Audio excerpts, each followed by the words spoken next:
Guys, the Fugees. Sorry, I'm grabbing a coffee. I'll be right there. Oh no. Um. Hi guys. Well, while we figure this out, please send help. Let me open Fugees. This guy will not let me leave the cafe, okay? Like, man, I just wanted a large coffee, all right? It's all your Like, fault. come on. Come on. Fucking let me leave.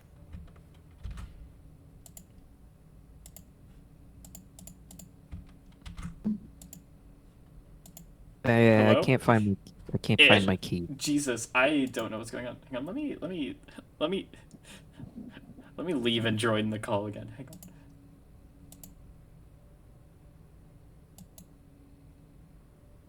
Man Guys, just guys, the left me Fugees aren't out working. here in the rain Why are they all working on the alone. talking screen but not on the mod shop screen?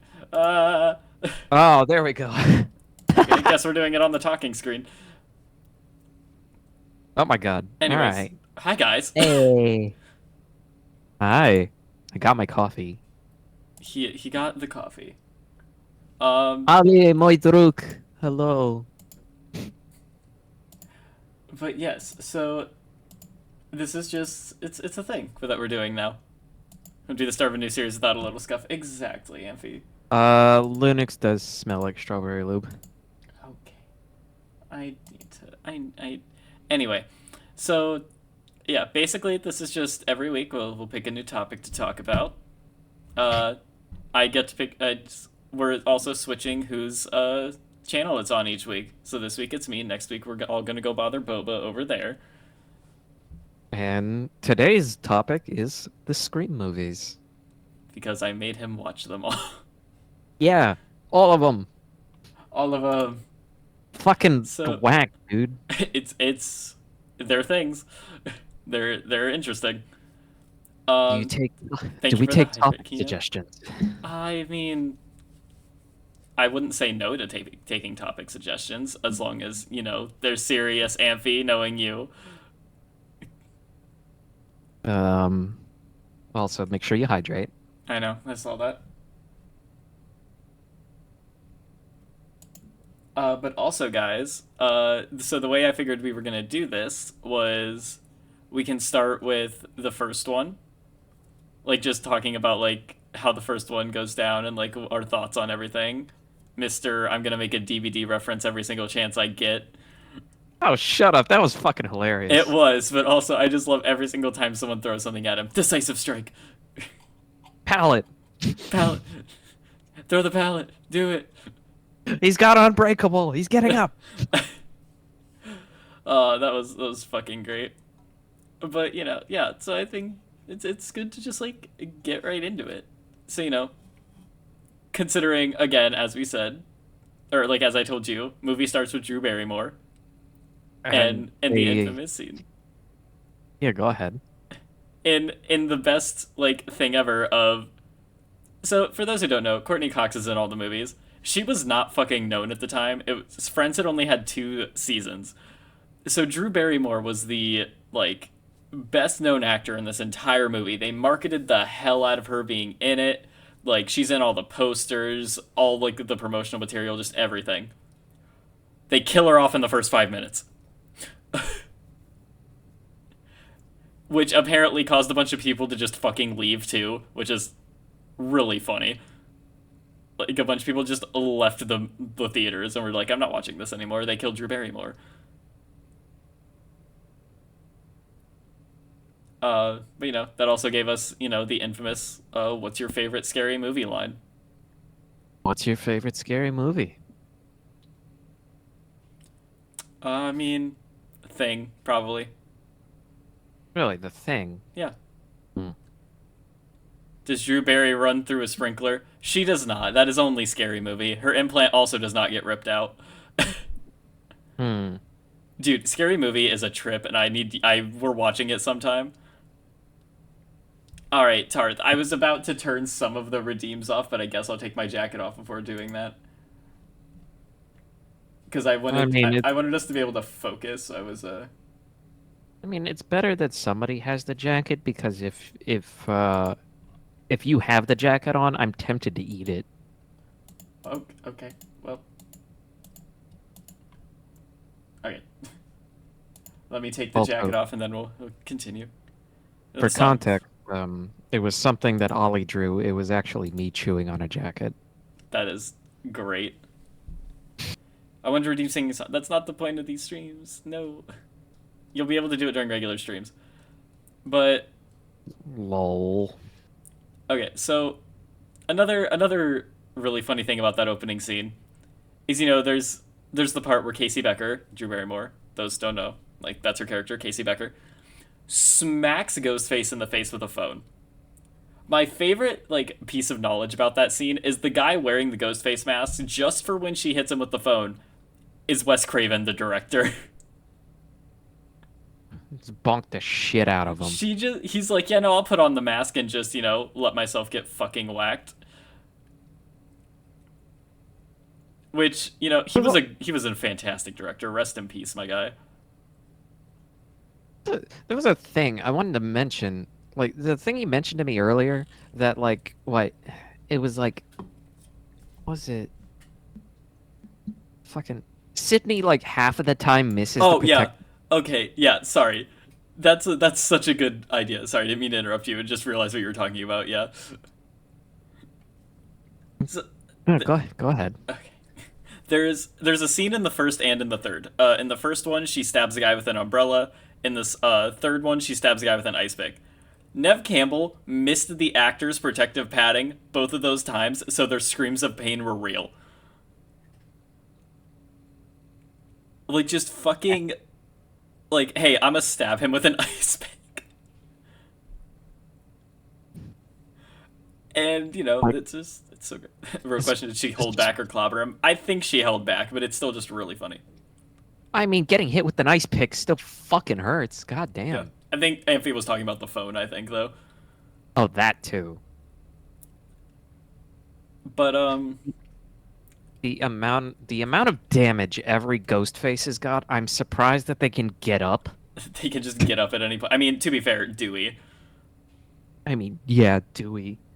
But like how many times does Ghostface just get hit in the he gets hit in the face repeatedly? I mean, Like over there and was over. that stair scene in Scary Movie I showed you. Oh yeah, with the fucking piano. Yeah, well, there's grandma and shoves the grandma down the stairs, and then just shoves the piano.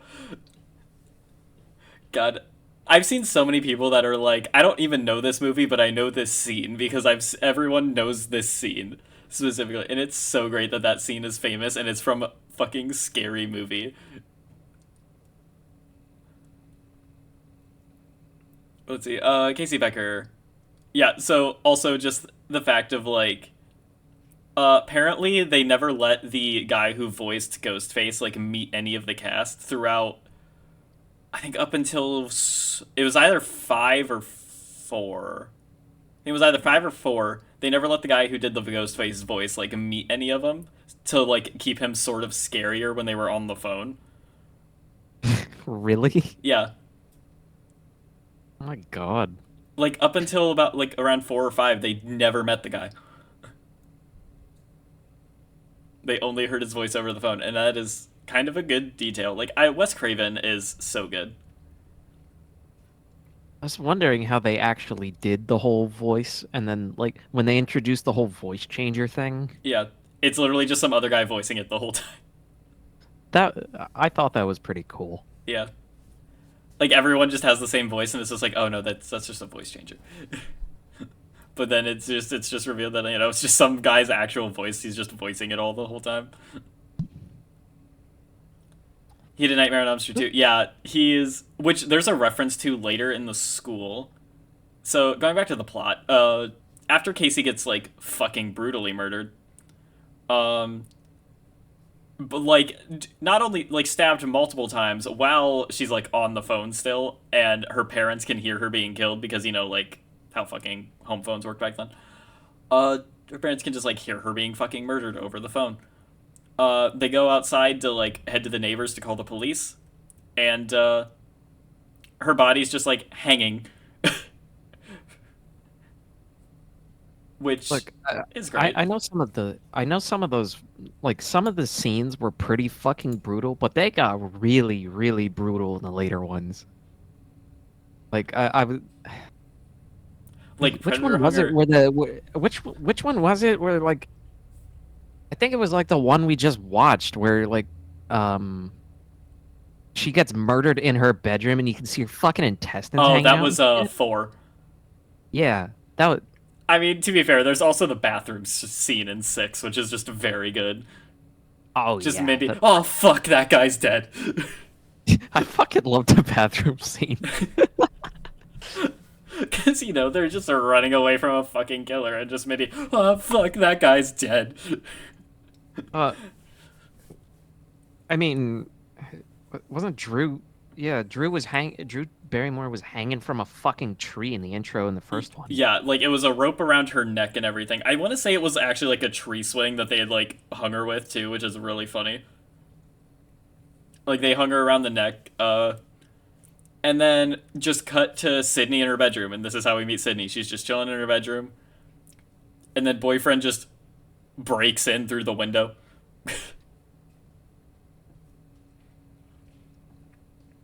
I wasn't gonna. I forgot what I wanted to mention. There was. Fuck. There was a specific part of a movie I wanted to mention. I don't know. I really like that part in 6 where they revealed that it was like that whole fucking family. Oh, that whole family. No, again, my favorite part in 6 is the ending, but we'll get to the ending of 6. Don't worry. And you know why it's my favorite. Oh my god. Also, for those who don't know, some of my people have seen me play Dead by Daylight. Uh, the fucking how every killer has their knife reload and Ghostface is the knife wipe. That's because that became a thing throughout the movies. Specifically because the guy playing Ghostface wanted to keep continuity. So like if there was like anytime he stabbed someone, he didn't want them to like go and film the scene right after and not have blood on the knife and everyone be like, "Oh, there should have been blood on the knife." So he started wiping it off after every time he would have to stab someone in order to like keep continuity, which I think is really funny that the actor decided to do that. Knife reload. Knife reload. So and like so yeah, we're at Sydney's house. Her boyfriend breaks in, wants to have sex with her, and she's like, my mom was like brutally murdered and essayed last year. Let's maybe not. Like my mom was assaulted and murdered last year. Can we not? And all due respect to him, uh, You even have to ask that, Miesel. yeah, there's no need to ask. Um, Like you already know he's down bad. okay. No, down fucking horrendous. Listen, so are you. Pyramid Head. That's all I have to say. But we'll get to those at some point. Uh, but like, so she leaves, and then we get the dad going on a business trip, and like that's all the information we get on the dad is that he's heading on a business trip. And then we just kind of cut to the school, who's Sydney Prescott. We're talking about the Scream movies, Toxie. But so like cut to the school, and obviously there's news reporters and everything everywhere. And now you get to meet the best character in the series. Like, here's the thing: Sydney, best final girl in all of horror. I love her. She's great. No one can do her better. Gale Weathers, right, Boba? No, Gale, Gale fucking Hurricane Weathers. Gale Hurricane Weathers, played by none other than Courtney Cox. A storm fucking follows wherever she goes. I don't think it follows. I think she makes it. I mean, yes. So, side note, after Sydney's mom, was found, basically, Sydney had seen a guy leaving the house with, his bloody coat and everything. or he'd seen a guy leaving the house, and then like the police found his coat covered in her mom's blood. Uh, so Sydney was obviously like, well, it's his coat, and I saw him leaving the house, so it's that guy. Police arrested him. He's currently in jail. Gail wrote a book that's like explaining why it couldn't have been him, and like is trying to get him out of prison. And so, her and Sydney, not the best relationship. Like they like don't even really know each other. They just Sydney just hates her because Gail is trying to get the guy who Sydney's like, you murdered my mom, out of prison. Understandable. Yeah, like completely understandable. Like I wonder why you wouldn't like that person. Uh, Yeah. Keep and going. and so then like I just think it's really funny that which also, by the way, going back to Scary Movie, that scene is so much funnier because it's going through all of the like news people that are there. It gets to one guy, and it's like it's an entire crew of black guys, and they quickly hop in the car, and the one guy goes, "This is black TV. Some white folks got killed, and we out of here." And they just shut the door and drive off. Oh my god. And then it cuts to Gail talking about Casey's death, and there's some guy behind her like trying to get in the camera, like just being a real dick. So she's like, "The brutal attack that left one student dead. Fuck it." Turns around, shoots the guy. Two students dead.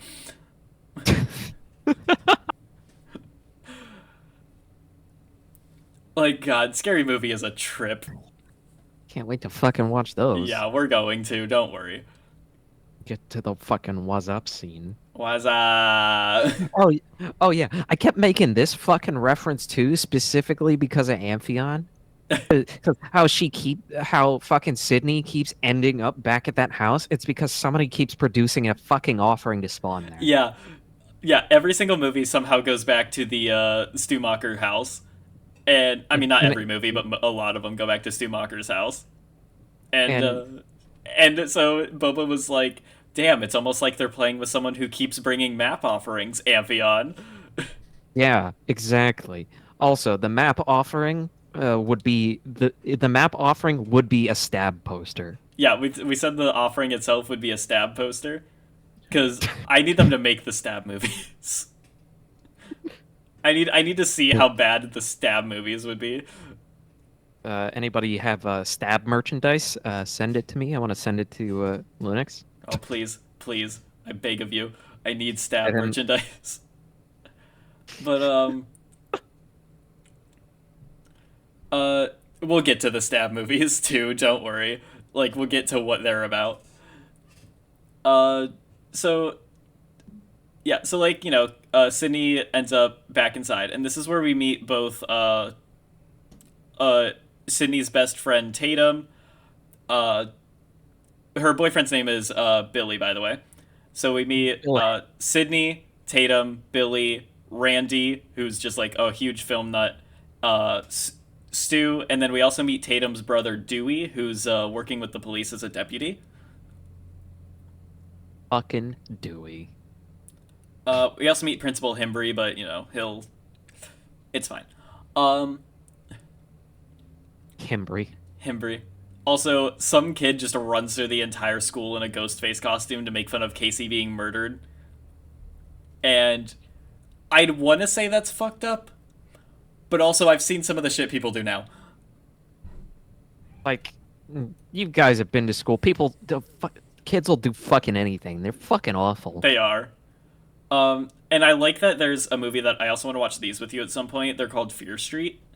There's three of them that take place in different times, and each one is like kind of an homage to famous horror movies.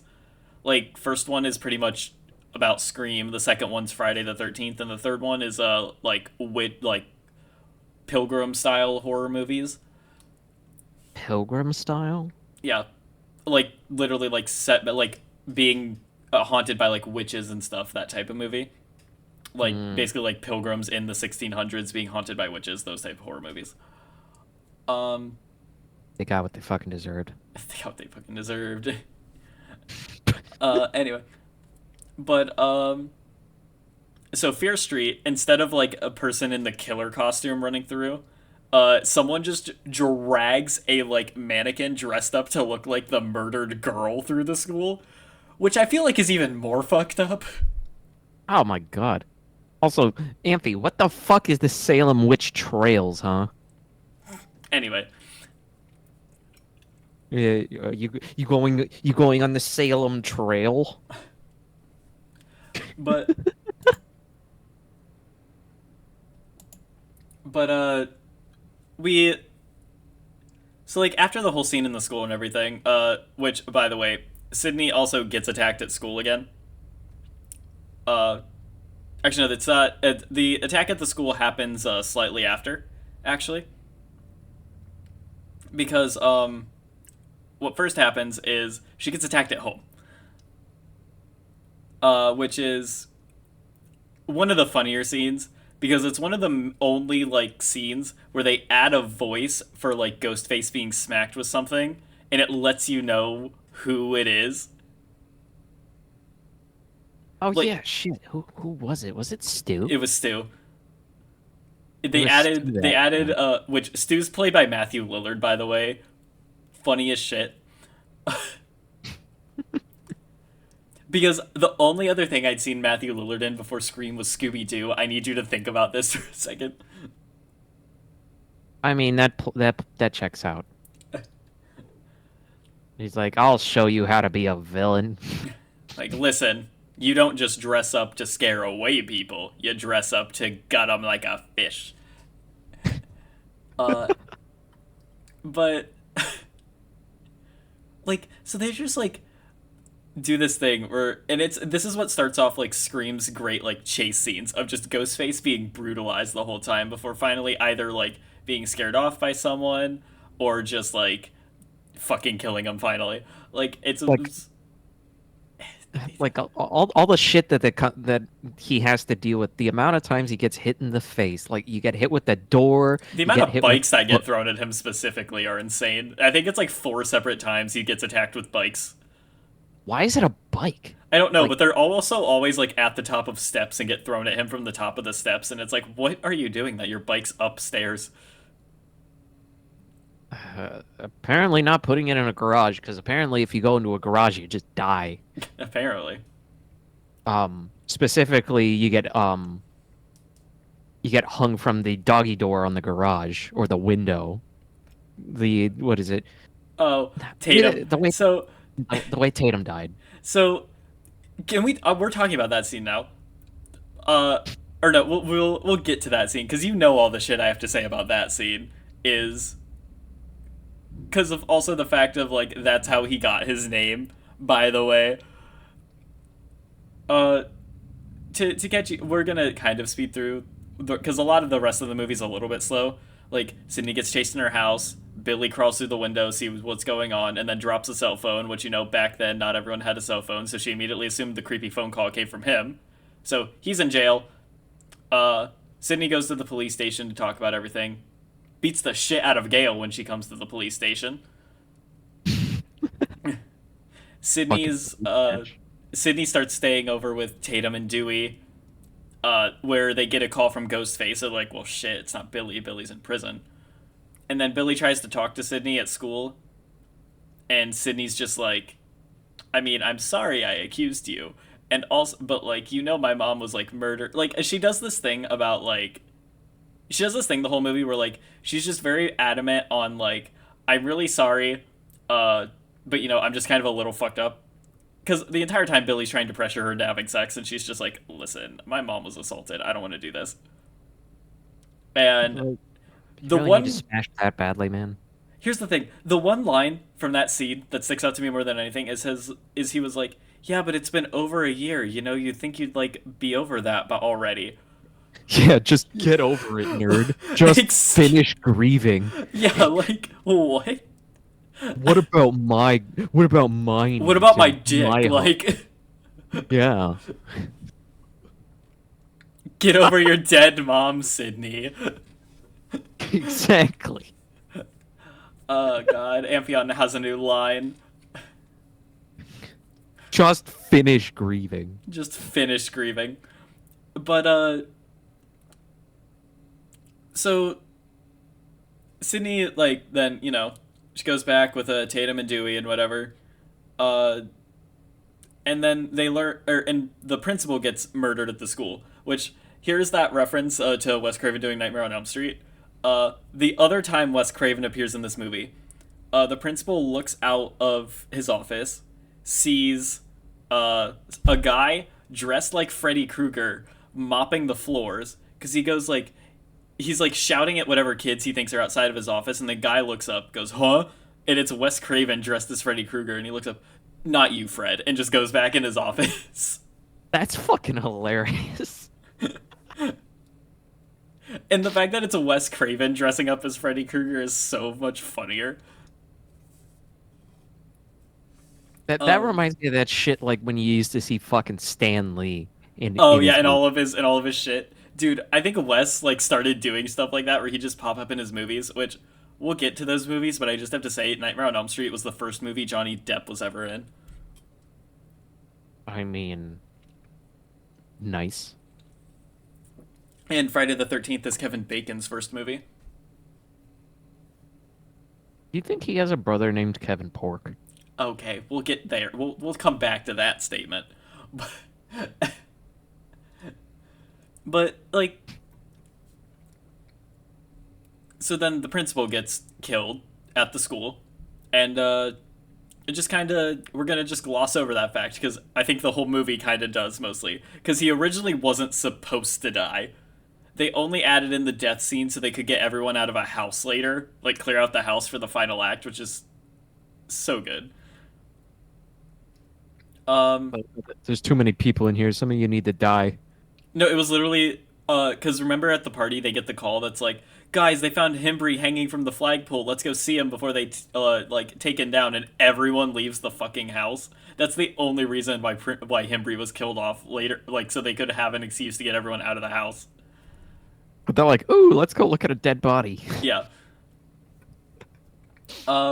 So yeah, speaking of the party, they're at Stu's house. Stu's having this party.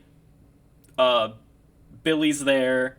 Randy's there. Randy's shouting about horror movies while they're all watching Halloween. Uh, Nice. Tatum's there with Sydney. Like Tatum brought Sydney. Gail's there. Gail sets up a bunch of cameras, which setting up cameras at a like unsupervised party with a bunch of drunken high schoolers, nice way to get yourself canceled, Gail. Um, It's a little suspicious. Just a little um, bit. just a And little she bit. makes a habit of this, apparently. She does. She does it so often. She does Like, it so often that everyone's just like, Gail, no cameras. And she's like, I don't have cameras. And they'll just give her a look and she's like, okay, fine. And turns it off. Uh, so Billy and Sydney go upstairs to fuck. In Stu's parents' bed, which is just wild. nice. Like, I get that, like, everything else that was planned would kind of, like, ignore that fact. But still, just going and fucking in your best friend's bed is just, like, a little weird. Or, like, best friend's parents' bed. It's, like, really weird. I mean, yeah, that's pretty fucking weird. But when you want to smash, you want to smash. When you want to So smash, you want to smash. So Tatum goes out to the garage to get more beer. And sentence. the the garage has a cat door. Important for later. So she she like walks over, like she's about to walk back in, and the door is locked. So she opens the garage door and goes to leave, and the garage door starts closing on her. So she looks back, and Ghostface is standing there by the garage door button. She thinks it's Randy at first messing with her. Uh, and then so she thinks it's Randy. So she's just like, Randy, take off the costume. Like she goes to walk by him, and he steps in front of her. And then she goes, like so then she starts thinking it's Stu, and she's dating Stu. So she was like, oh, you want to play psycho killer? Can I be the helpless victim? No, don't kill me, Mr. Ghostface. I want to be in the sequel. And then he just slashes her arm. And so she freaks the fuck out, drops the beer, throws beer at him. like just straight up throws beer at Ghostface. Starts Which character? yeah. Opens the garage, like starts getting the garage door open to try and go out. It closes on her again. So then she tries and gets through the cat door. It her boobs get stuck. Her tits are too big. And so Ghostface just opens the garage door and crushes her while she's stuck in the cat door. Which, unlike the movie Stab, there wasn't any stabbing, so obviously, 2 out of 10. 2 out of 10. 2 out of 10 for realism. Yeah, 2 out of 10 for realism, 5 out of 5 for style. Why did you suddenly go from 10 to 5? Uh, yes. Okay. Consistency is what doesn't matter. I mean, they kind of matter in the Ghostface series, to be fair. Like, in Scream, consistency is key. It's all the other horror series where they're extremely inconsistent. That is true. I'll give you that. There was one thing that bothered me for a while. It was like, what are these fucking killer motivations? Some of these motivations were just fucking ridiculous. We'll get to the first motivation, don't worry. Um, so, you know, Tatum gets fucking wrecked. Um, then Ghostface attacks Randy. Randy, like, runs outside and everything. And then Sydney gets, Sydney and Billy get attacked in the bedroom. Like, Billy gets his fucking shit wrecked in the bedroom. And so Sydney just dips out of there, which is really good. Like, she's just Wow. like, oh my god, my boyfriend just got stabbed. Bye. I should leave. Wow. All right, gang, let's leave. Wow, nice knowing you, Billy. Bye. Also, yes, Miesel, totally quoting Scary Movie. But, so, they run outside. Like, Sydney runs outside, meets Gail's cameraman, because Gail and Dewey went to go check out, the car that was left by this party. Sydney's Hmm. father's car, because this entire time, like, there's been clues leading to Sydney's father being the killer. Like, the calls coming from his phone, and, now his car being left at the party, and the fact that no one's seen him all the time because he, quote, was going on a business trip. But he never made it to the airport. Hmm. Uh, and so, like, they go, so, Dewey and Gail are out there. Sydney's getting chased around. She eventually, which Gail's cameraman gets his shit wrecked. Sydney is inside with, Sydney's inside, watches Billy, like, tumble his ass down the fucking steps. And then outside, there's Randy and Stu. They keep shouting that each other is the killer, and like it's like, hey, let one of us back in. And Sydney just goes fuck this and shuts them both out, which smart move. Like, sure, one of them might die, but at least you're alive. I mean, in that kind of situation, it pays to be selfish. Uh, Randy eventually gets let in. Stu's nowhere to be seen. Randy gets let in. Randy said something about, oh my god, you gotta get Stu. Stu's going fucking mad. Billy turns around. We all go a little mad sometimes. And just shoots Randy. Oh my god.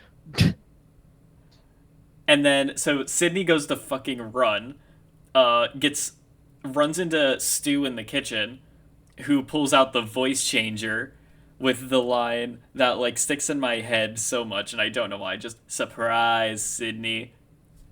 There's two ghosts' faces in the first movie. Like, the big twist of the first movie, there's two of them. That's how they got around so fast. Like, he can almost teleport, even. That's Jason's thing. We're not doing that.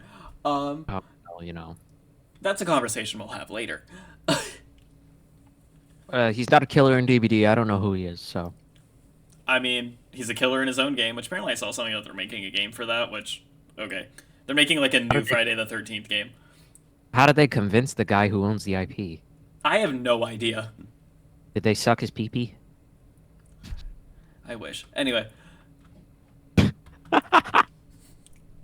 but like, it's such a good twist thinking about it. Like, obviously now, um, it's like not like okay, whatever. There were two killers. Oh my god.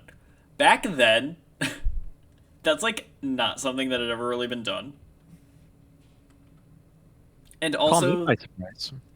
yeah, and also the like the killers and all of them, we knew who they were. Like of the big five of like slashers, that being Hellraiser, Chucky, Friday the 13th, Nightmare on Elm Street, and Scream. Of them, the other four we know the killers. They all have their personalities. They're all consistent throughout the movies. Scream is the only one of them that relies on the surviving that relies on like the consistency of their surviving like people rather than the killers. Which is a really good thing in my opinion. Hmm. Cuz like we said, it's the other ones that remain so inconsistent because they're trying to like keep these stories consistent to their killers, but then obviously give them like new compelling storylines that are going to keep audiences coming back. But it doesn't work. Like at one point, Michael becomes part of a cult. Like they're so weird. Like at one point, Michael's part of a cult and shit. At one point, Jason like goes to hell and becomes a weird meat worm that possesses people's bodies. It's That makes no sense. at one point he becomes a cyborg in space because why Hey, not? now we're talking. It's not a good movie. Don't get excited. The only good thing about that movie is he dunks a girl's face in liquid nitrogen so it freezes and then smashes it on a counter. Well, that's certainly a way to do it. Hmm. Jason X was fucking sick. It's Seto. I will say the design is good. The movie is not. But uh, so that's like, and then we're getting to the best Gale line in the first movie, which is she tries to shoot Billy and Stu at one point. Had the safety on because movies always gotta have the safety on. Oh, yeah, these fucking gun inconsistencies were driving me fucking insane. But yeah, I'm happy she didn't Alec Baldwin someone. Anyway, um, so like the safety was on, so she doesn't shoot him. So then she gets the shit. She just gets smacked at one point. Uh, Fucking shit kicked in. she got her fucking shit kicked in. They uh, it's also revealed that the reason they're doing this is because, which by the way, Billy and Stu are the ones who killed Sydney's mom. So Cotton in jail is actually innocent, which Fucking is really funny. rest, rest in penis, Cotton. Um, it's revealed that Stu's just kind of going along for the ride, and Billy wants to kill Sydney as like revenge because Sydney's mom sleeping with his dad is the reason his mom left, So, which becomes a really funny idea when thinking about Scream 2. so dumbass killer logic means I must kill Sydney. Yeah, dumbass killer logic means I must also kill Sydney even though I already killed her mom. And so they're they they do this dumb thing in like all the movies suddenly where like all of the motives have to relate back to Sydney and her mom somehow. Like all of the motives have to relate back to, or it's not necessarily Sydney and her mom. All of the motives have to relate to Sydney and Billy's families in some way, and like the drama that they cause. Even Scream 6 because Sam is. We'll get to Sam, but Boba, you know why. Yeah, like half of the time, Sydney's just fucking there. Yeah, She's just sitting there, and somebody's like, "I'm gonna kill you." I'm gonna kill you, Sydney. Also, hello, Jungkook. How are you doing? But We're talking about Scream. we are, and I'm having a blast. Me too. um, so Sydney's great because she's like puts on the ghost face mask and calls them, and they're like at one point, "Oh, Stu, what's your motive? I mean, Billy's got revenge, but what do you want?" And he just goes, "Peer pressure." And then he goes, "Are you actually gonna call the police?" "You bet your ass I am." "Oh, my mom and dad are gonna be so mad at me." And he just starts sobbing. Also, there's a line in this scene that wasn't meant to be in the that wasn't meant to be in the movie, but it was a fucking blooper that they added because they liked it so much. You know how much blood was in that fucking scene at the end? At least two. At least two. Like after Billy and Stu like cut each other up to like pretend that they were the only survivors and the amount of blood on the kitchen and everything. So Billy's on the phone with Sydney. He goes to put the phone down. It slipped out of his hand and hit Stu, and that's when the line, "You hit me with a phone, dick." That wasn't meant to be in the movie. It's just with the amount of blood it slipped out of his hand. I love how, I love how Stu starts fucking complaining when he gets fucking stabbed. Yeah. Like, "Oh, dude, what the fuck?" Like, yeah, bitch, it's gonna fucking hurt. Um, so Sydney, so, and then he just like fucking stabs Billy so fucking hard as revenge, and it's so good. Yeah, I feel a little woozy here. Let's have a stabbing fight. I mean, I'm down, Nice. but so like, and so like Sydney, yeah, she puts on the ghost face mask, and then this is the first instance of her actually stabbing someone because she pops out of a closet, rams a tip of an umbrella into Billy's shoulder, Which missed the protective which vest. missed the protective vest that the actor was wearing and actually stabbed him. So his scream of pain there is fucking real. Yeah, and that wouldn't be the last time she did that. It would not be the last. Like it, which is insane. She kills Stu with a TV, which is great. Dude, you ever have one of those fucking drop before? They're scary as fuck. I had one drop on my foot before. I didn't have one of those drop, but I put a Wii remote through it. Oh my god. I was playing bowling and it slipped off my hand and just threw the TV. Yeah, there's a reason why they have the safety straps, dumbass. I never liked those things, Yeah, I can see why. but like Stu just gets his shit wrecked with the TV. It's like Harry Potter actor having his eardrum rupture because another actress put her wand into his ear too hard. Oh yeah, that scene. Oh, I forgot That about that scene. Oh, that just sounds painful. Fuck. Yeah. Don't worry. There's plenty of scenes that like some shit ended up actually hurting because something just went wrong. So, make a mental note of that. Tube TVs are lethal weapons. They are. They very much are. Um. So then all that's left is Billy, and Good setup. yeah, you're fine. Don't worry. All that's left is Billy, and Billy Billy is great. I love him. He plays a good psychopath, but it was very obvious he was a psycho in the beginning. And also, the entire movie, I was pretty much thinking that him and Stu were fucking, which, when it was over, they probably are. I mean, like, you see how they're fucking attached to the hip? They might as well be. Okay, Seto. Anyways. Yeah, I mean, Yeah, they might as well be. And then also, that's the actual motive in Scary Movie, by the way, is that they're just gay. I mean, yeah. That is the actual Scary Movie motive. The scary movie motive. They're just gay, so they kill everybody. Exactly. Understandable. Um, so yeah, they're planning on blaming Sydney's father for all the murders, and that's the reason he never made it to the airport or anything, is they have him tied up. But no, Sydney just fucking wrecks Billy, and then he's finally about to kill her though, and then Gale walks in and shoots him a bunch. Guess I remembered the safety that time, you bastard. Love her. Takes the gun, or Sydney takes the gun from Gale. Randy's like, careful, this is the time they always pop back up for one last scare. And then shoots him, and then shoots Billy in the head when he does pop up again, and just goes, not in my movie.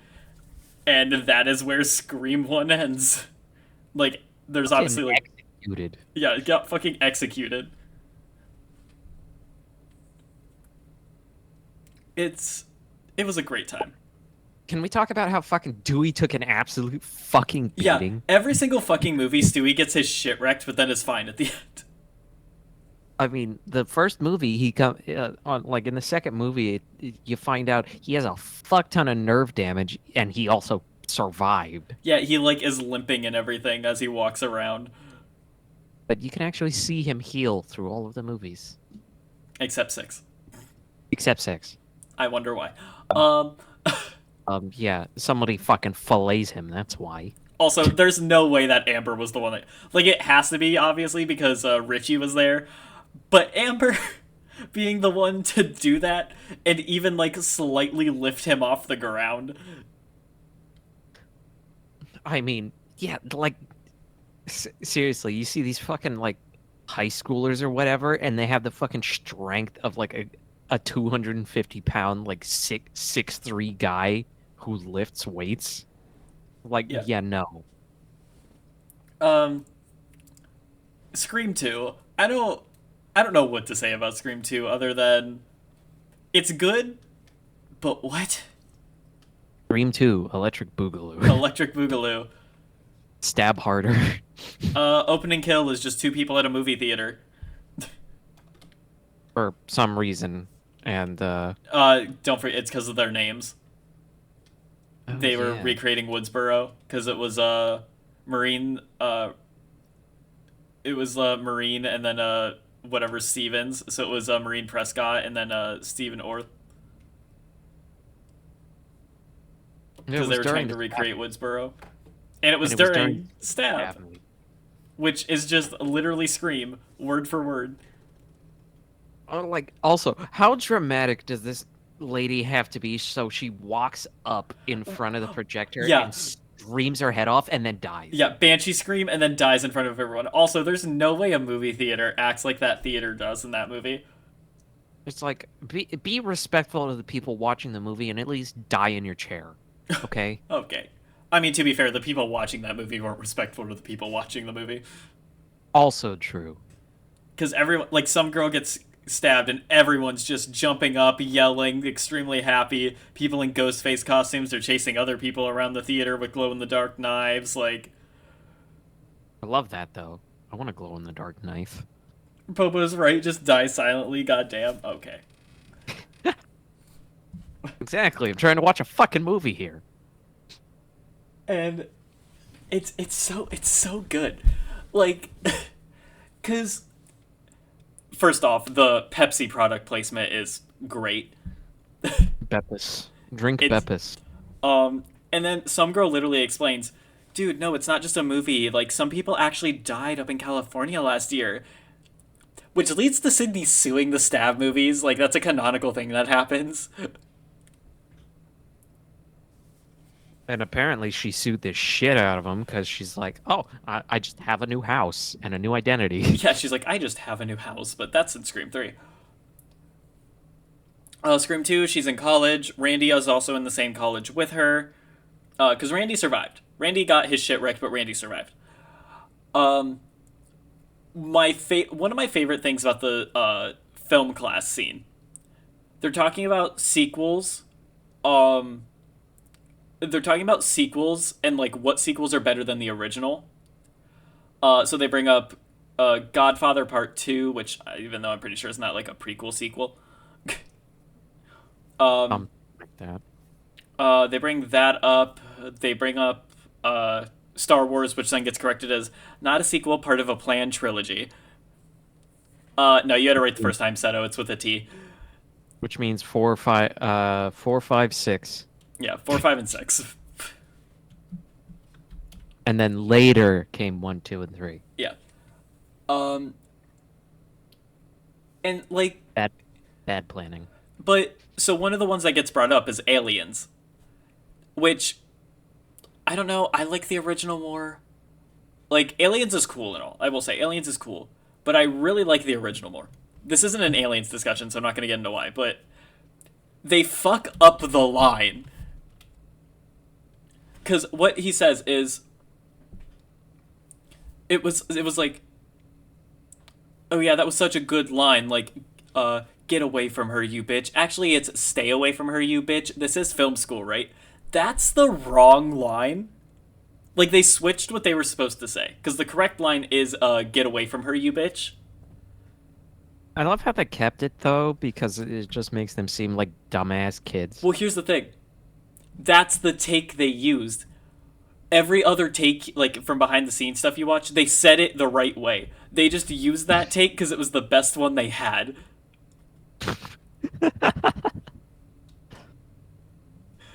That is so good. I love that. Yeah, it's like how do you fuck that up really bad?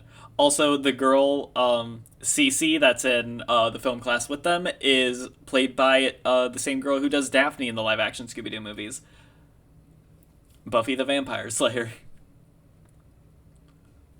Fucking amazing. Yeah. Which, speaking of Cece, the next death that happens is over at the next death that happens is over in the sorority party. Oh yeah. Because everyone's at the sorority party, so the sorority house across the street, no one else is at. Cece stayed behind specifically in case the sister was like too drunk to drive. She'd go and get her, which is a really nice idea. Like, I love that idea. That it's not just like, hey, these drunk college kids are being dumb and getting drunk. It's literally like, we're gonna be dumb and get drunk, but we have someone that is going to take care of us when we are. That is How a dare really you nice be thing. responsible? Right? I didn't know Buffy was Daphne. Yeah, no, Buffy is Daphne. She's also my favorite character, and I know what you did last summer.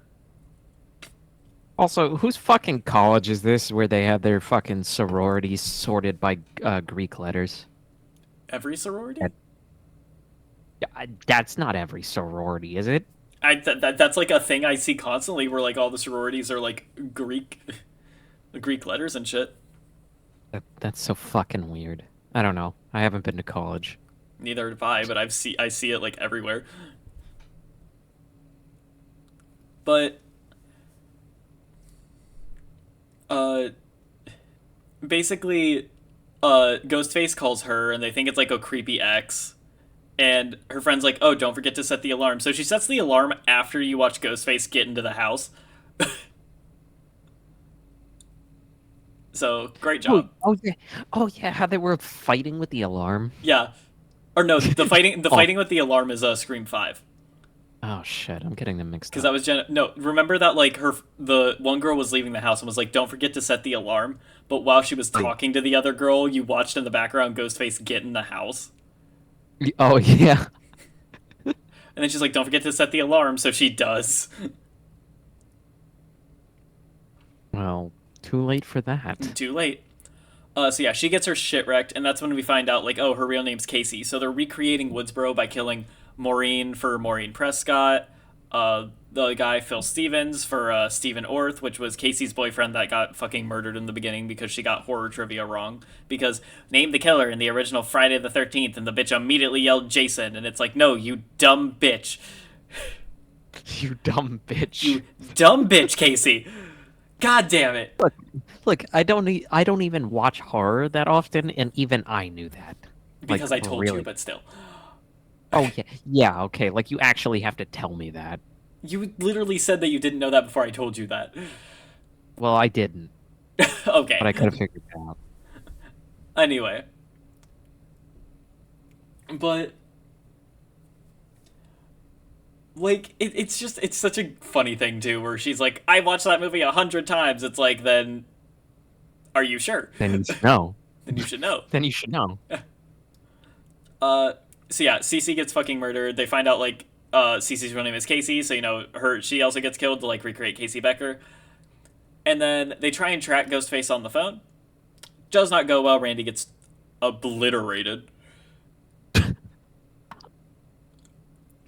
Because also Sydney gets attacked by Ghostface at the party, but no one actually sees it, or like the boyfriend goes after him, gets his arm slashed, and everyone's like, "Oh my god, another killer boyfriend!" Because no one actually saw the Ghostface attack him, but all of a sudden he's cut.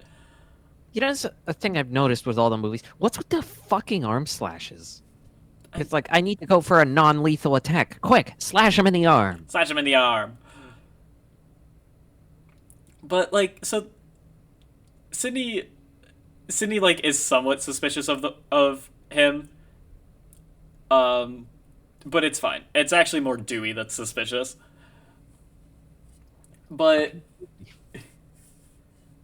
uh, yeah. So they there's a lot that happens in this movie because also Gail's back trying to like get Sydney an interview with Cotton, which God, I don't know how to talk about Scream 2 because a lot of shit happens that has nothing to do with the plot.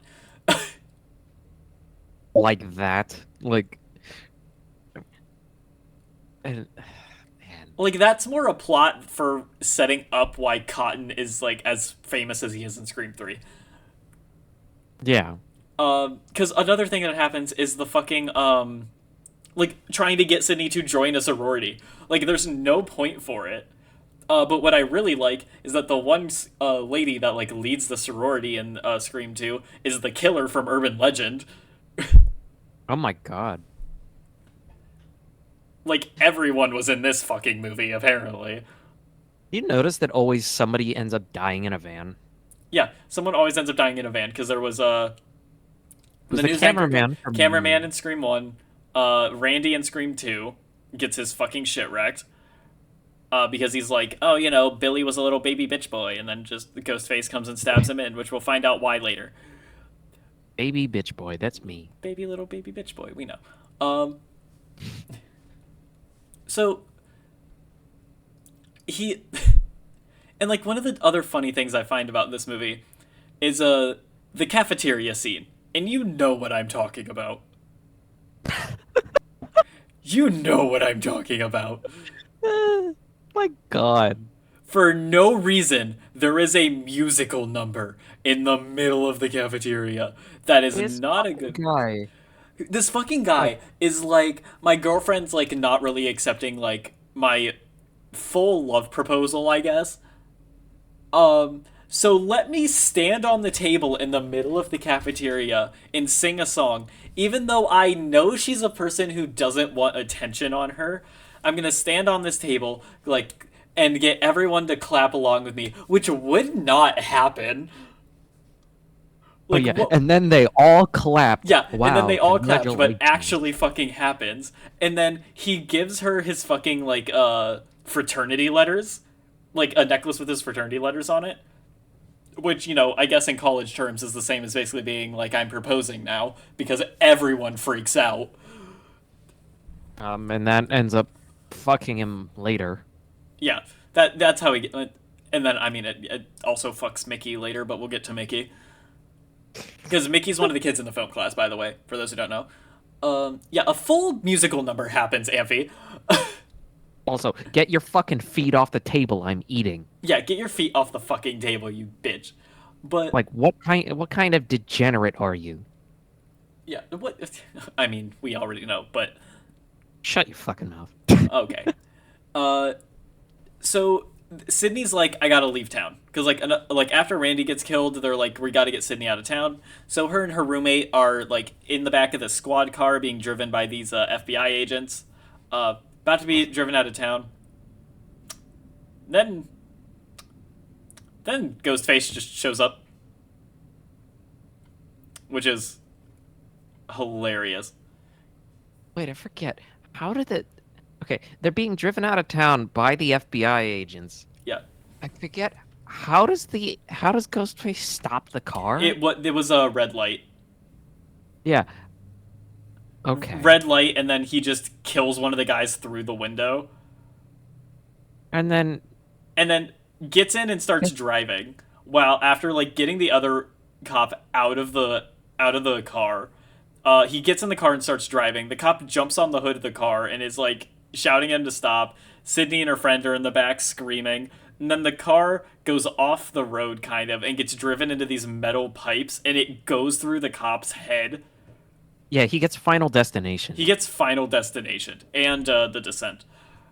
It's a reason why that whenever I'm on the highway with like my boyfriend, I'm like always scared when we're driving behind A like log either like truck. A log truck. like a log truck, exactly. You're driving behind a fucking Dude, log truck or which one with a bunch of steel beams or something. apparently Mythbusters did like an episode proving that that's like not how they would actually happen, and like yeah, you could like run into the log but it wouldn't bounce up and like go through your skull. I'm not about to try it. I know like no one's about to try it, but I also love that just gave like a bunch of people a huge irrational fear. But Rational, yes. um so they so and also the crash knocks out Ghostface. The only way out of the car for the other two is I don't worry, I have that fear too because of that movie, but um the only way out of the car is to like climb over Ghostface being unconscious.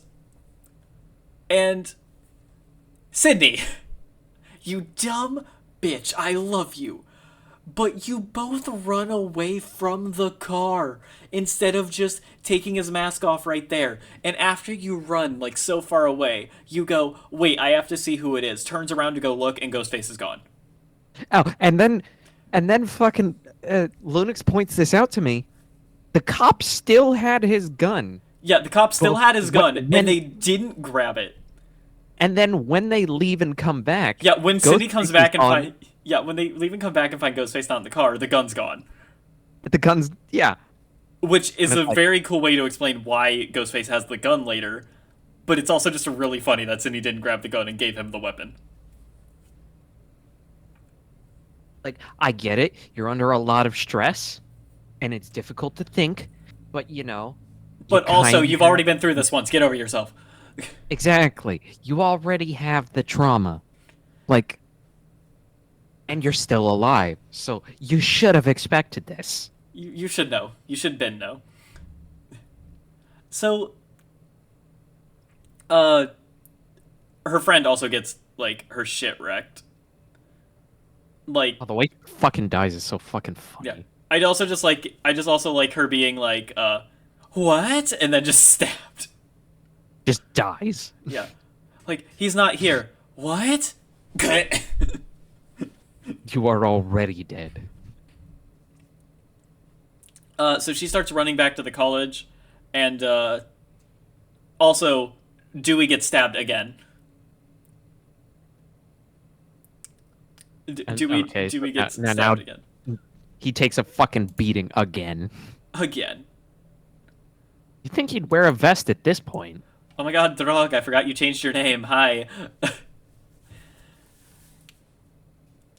Or like the amount of times where somebody's actually wearing a vest and it's always the bad guy. It's always the bad guy.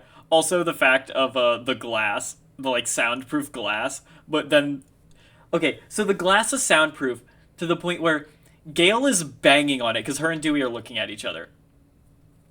Gale is fucking banging on it to get Dewey's attention and like tell him like, hey, turn around, Ghostface is behind you, look behind you, like banging on the glass. You hear no sound. When you're looking at it from Gale's perspective, after Ghostface tries to like throw a chair to break through the glass, there's sound the entire time he's banging on the on the window and like throwing shit at it. Oh yeah, it's It's I'm gonna one-way soundproof glass. I'm gonna dub it a Gale event. A Gale event. A Gale event can happen in multiple ways. Like, there's even a Gale event where you can check somebody's pulse. Oh and my god. They still be alive. It is now called a Gale event. A Gale event. Yeah. Scream 3, she checks a dead guy's pulse, freaks out because, oh my god, he's dead, runs away. Like, someone even goes, is he dead? She goes, yeah, and they run away. After she checks his pulse. Spoiler alert, he's not dead, and he was faking it the whole time. Um, And but then that guy comes back and does a lot of damage. it does a lot of damage. But, so Gale leaves the fucking place, finds Cotton covered in blood, thinks he stabbed Dewey, so goes to call the police and meets up with Debbie, who Debbie's been another reporter that's kind of been around this whole movie, just like asking questions and annoying the shit out of Gale. And is like calling the police and goes, "Killer is Cotton fucking weary." Fucking mini Gale. Yeah, Debbie is a mini Gale. Sydney heads into the theater where she hears a bunch of noise coming from. Sees her boyfriend tied up because her boyfriend basically got grabbed by frat bros for like a party for giving his letters away. And they do the weirdest shit, and like They make his dick tie shotgun him a up. beer. They make his dick shotgun a beer. They fucking they make. I can't fucking understand why they have him like pretend crucified. It's weird. I don't know, but also it's frat bros. Are we gonna question them? Yes. Yes.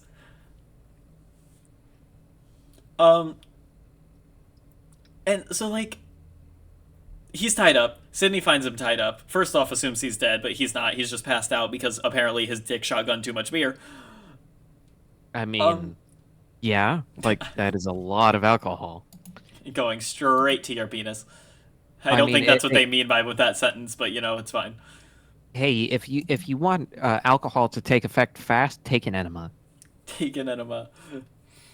But so then Mickey shows up with a gun, saying like, "Oh, you know, I'm Ghostface, but also he's Ghostface. Like we're once again two Ghostfaces." He's telling, and Sydney's like trying to untie him, but then he says that, so Sydney's like, "I don't want to untie him if he's the second Ghostface." So it's this back and forth of like, them basically being like, "He is Ghostface. No, I'm not. He is. No, I'm not." And like Sydney like thinking, "Do I untie him or do I not?" Before Mickey eventually just shoots him through the heart, and then Sydney tries and stops the bleeding, thinking that's gonna help. I mean, you can hear the Fortnite down sound when he gets shot. You can hear his shield break. Yeah, you can hear his shield break and just hear that your teammate just went down.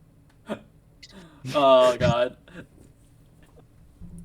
So like, they get him, like, he's dead now, and so Sydney is like looking at Mickey and is like, "What the fuck?" And he keeps like, almost trying to like run away from Mickey, but again, he's got a gun and a knife. My favorite part is when they use the fucking sun with the dead body to like chuck at Mickey. Oh yeah, uh, it gets revealed that there is a second ghost Yeah, face. there is a but second ghost face, and it's not anyone you would have been able to guess. Like it's the fucking it's reporter. Debbie Salt, the reporter, because Fucking, go cuz ahead. haha, sorry.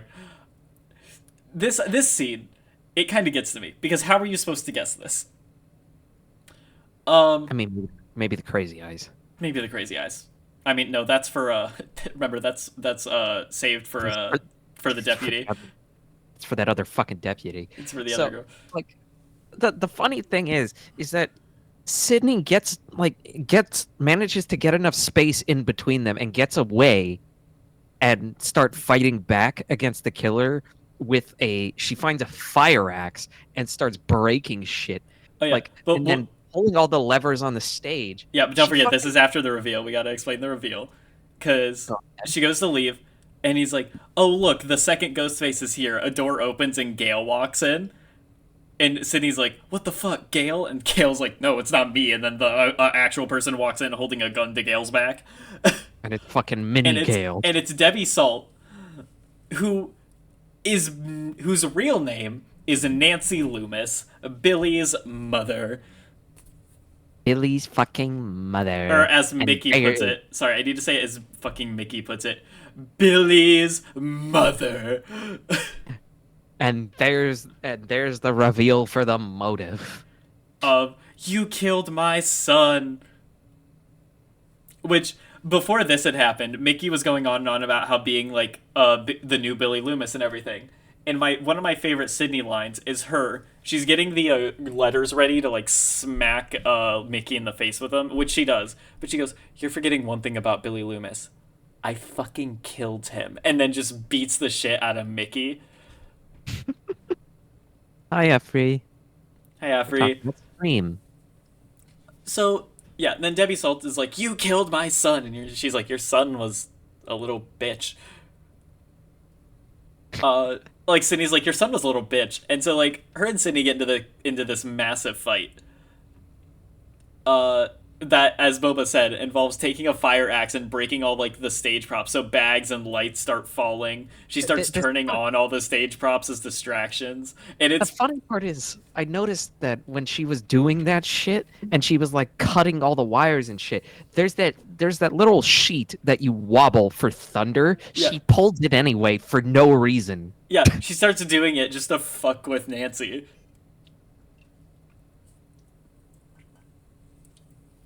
Also, what are those bricks made out of that she gets buried under? I want to assume foam, Because like those don't look heavy. but they apparently Because work. it's a stage prop. It's a I stage used to prop. have I used to have a science teacher that had a bunch of styrofoam bricks behind his desk, and whenever somebody wasn't paying attention, he'd fucking chuck one at you. That's what it reminded me of. um, yeah. So like, eventually they kill Nancy and Mickey. But my favorite thing is Sydney just shoots Nancy in the head. Like she's very obviously dead at that point, but still shoots Nancy in the head and goes, "Just in case." I mean, you don't want to have a Gale event. You don't want to have a Gale event. And then Mickey's the one who pops up, and they turn around and shoot him, both Sydney and Gale. Oh, keep in mind that the Gale got pushed off the stage, No, she didn't get and pushed. She got shot in the stomach and fell off the stage. yeah, and somehow survived that. She survived. She's fine. It's a Gale event. I'm surprised she didn't fucking hit her head and die. I'm just picturing this like the Spider-Man pointing meme. Oh my god, it's it's a thing. Don't You're worry, a Emmy. ghost face. No, you're a ghost face. You're a ghost No, face. No, you're you're the a ghost. ghost face. Um, don't worry. That's just wait till we get to Scream 6. um, Scream 3. Scream fucking 3. It opens with Cotton being murdered. What was it? Was it you didn't like? Was it 3 or 4 you didn't like? 4. Like I still like 4. It's just eh. So I will have the least to say about 4. Oh yeah, Cotton gets fucking murdered. Cotton gets murdered. This is where we find out Ghostface not only has like a voice changer to sound like Ghostface, but to sound like whoever the fuck he wants, which is not technology that existed when this movie was made. So, okay. Yeah, if I could steal Lunex's voice, I'd have such a like fruitful career on Blue Twitch. Are you telling me I'm gonna have a fruitful career on Blue Twitch? Yes. Interesting. Um, we'll figure that out later. um, but no. So my my only problem with Scream 3 is because Randy so far has been there's certain rules to surviving a horror movie. He knew he was gonna die in Scream 2, so recorded a fucking tape that is the best thing I've ever heard in my life because it's the rules for surviving a trilogy. But it's at one point it's just like he's talking to himself but knew everyone's response. So it was like oh yeah no I like dating this lady at the video store and the one guy says her name, Dewey says her name and he's like yeah no her. like the Dewey has a conversation with a VHS tape, and it's really funny.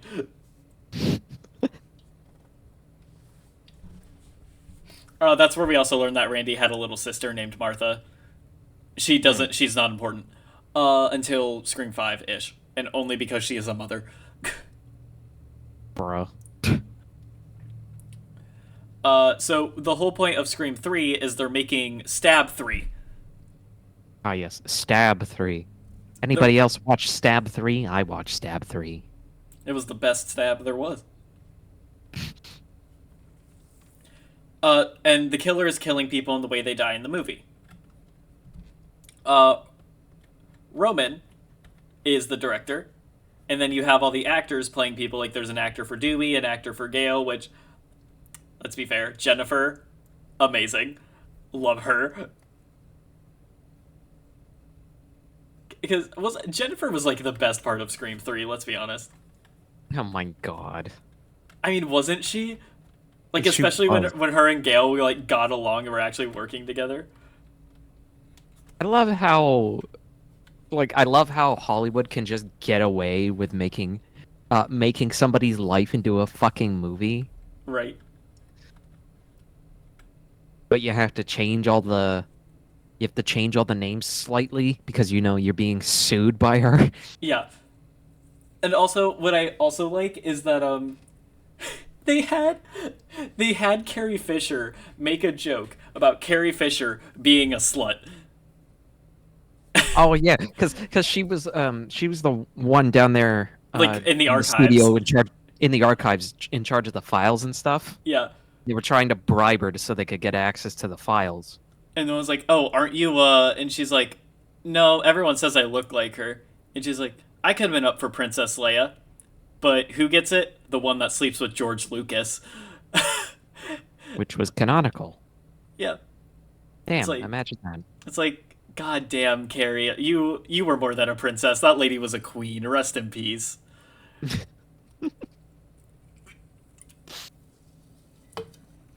So they find the file down there, Yeah. and they find We're out kind of that, skipping well, over a lot of deaths, but that's because Scream 3 had a lot of nonsensical deaths. a fucking explosion. Yeah. I fucking love the explosion. The explosion was insane. They find the file, find out that Maureen Prescott, Sydney's mother, went by another name while working at the studio. Hi, T-Town. How you doing, man? I'm doing well. She slept with the producers and everything because, Hollywood being Hollywood. Which, again, I would like to point out, the people who made this movie, Dimension Films, if you don't know about Dimension Films, let me tell you. They are owned by the Weinstein brothers. They are no longer owned by the Weinstein brothers because Dimension Films no longer exists because of the Weinstein brothers. Well, I think Dimension Films still exists, but nobody wants to work with them. Because this movie that had a rapey director character or rapey producer character had a company, like was owned by a company who had a rapey producer and a brother who just let it happen. I mean, hey, Why did they let this movie story? Write the story you know best. You have the experience, obviously. You have the experience. Not a good thing to have experience about, but Of course not, but it happened. at least you have experience in something. It was one of the events of all time. Yeah, she gets chased around the fucking set, too. Yeah, she gets chased around the set of Stu Bacher's house because it always has to go back to Stu's house. And there we go again, Amphion pulling out another fucking offering. Amphion, can you stop? I don't want this map anymore. Stop pulling out the fucking stab poster. Like, how many of these do you have? Probably 23. Never. Never. That's it. I'm sending you to Auto Wreckers, you whore. We'll both bring auto wreckers. But, so, like, they get chased around the guy's house at the end. Because, like, they ask the producer, like, oh, what's going on? And, like, what about this lady? And that's like, oh, yeah, no, I slept with her. And she didn't. Nothing happened to her that she didn't invite. Is the actual quote from the movie. Because, you know, they took they did the unconsensual version. The unconsensual version. That is a word for it. Also, T-Town, this is our mod shop. We're talking about things we want to talk about. And Yeah. this episode is the Scream movies, which Lunex made me watch all of them. Hey, you could have said no. I could have said no, but I didn't want to. So, like, you know, something the producer should have learned. Anyway, Fuck. listen, that joke was like right in my lap. I had to take it. Um, Might as well. but like, and like, so they end up at the guy's house, where like there's a huge party for the cast at the producer's house, where the producer's nowhere to be seen. People start dying off left and right, including Roman, the director. And Gail finds his body. And what does she do? She checks his goddamn pulse. She Checks his fucking She pulse. checks his fucking pulse, jumps back and screams. Jennifer pops out of nowhere, goes, "Is he dead?" And she's like, "Yeah." And they both start running through the house. A bunch more people die, to the point where the only people left alive are Ghostface. Which, by the way, Sydney is like nowhere in this movie. Also, T-Town, we're the map offering for the Stumacher house is the stab poster. Didn't you know? And we're picking on Amphion because he constantly produces the offering to take us to locations we don't like when we play DBD. I mean, to be fair, if Stumacher's house was a location, I would be bringing us there every single match. I don't care how bad the map is. I want to go to Stumacher's house. So Which last that's an actual time house was, you can visit, and I swear to God, if I ever get the money, I am going and I am dragging your ass along with me. Oh my god, I'll happily go. Let's fucking go. Which I think was Last funny. time- I watched some people make like the fucking popcorn that Casey makes in the beginning in that house, and it was so fucking good. But, yeah, Last also, time we played DBD, we went to Auto Records because of Amphi. anyway, it's all Amphi's fault. But like, they do this thing where Sydney is like not in the movie at any point except for being by herself. Like she's not with any of the other characters except for like stupid scenes like the Randy tape scene. Like she's never with anyone. So she's not with anyone when she gets a call about Gale and Dewey being grabbed by Ghostface and needing to come save them. So she steals the detective's gun. By the way, isn't that like Also- a full crime? That's a felony, but also the detective just leaving a gun in a desk. It's on him. He leaves a also it's a bitch gun, by the way. Leaves this bitch gun in a desk. Then she takes it with her, doesn't even fucking use it. Okay, but to be fair, the point of taking it with her was in case he did something like the hey, pull like if you have a gun, like get rid of it. So she used the fucking metal wand and like found the gun. Yeah. And like tossed it aside, but joke's on him. She had a second gun. Like that was the whole point of bringing that one. Yeah. But she goes in the house, goes to save Dewey and Gale, and gets chased around by Ghostface. Eventually they're alone in this room, and he takes off the mask to reveal it's Roman, the director, who Gale checked his fucking pulse. Who should have been dead. Nice job, Gale. That is the Gale event. Gale, right there. Hurricane, weather's at it again. But The fight happens, and then there's also the fucking ice pick. okay, but we'll get there. We got to deal with the motive first.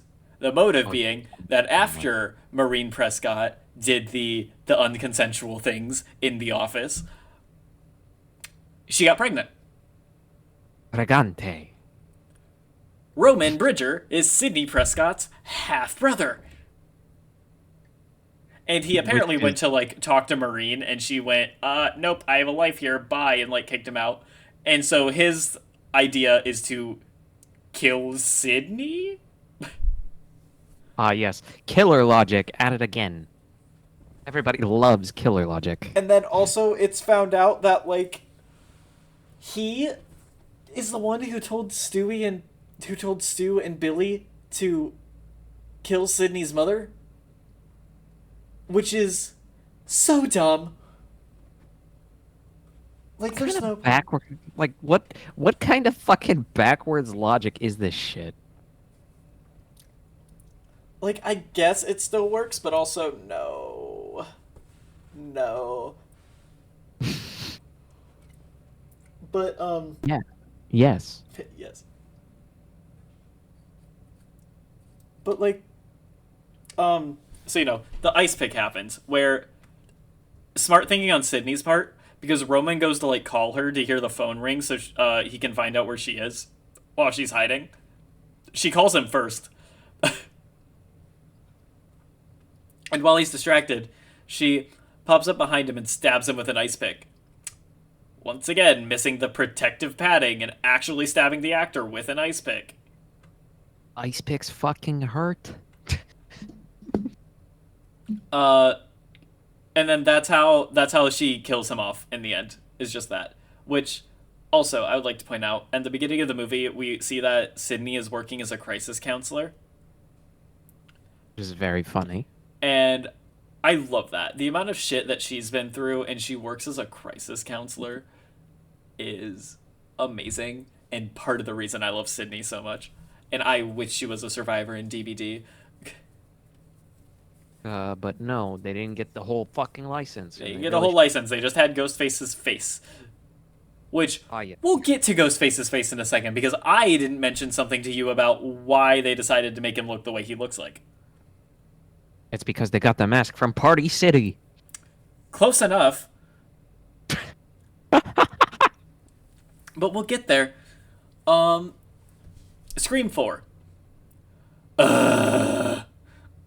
This guy does not like Scream 4. First off, the opening.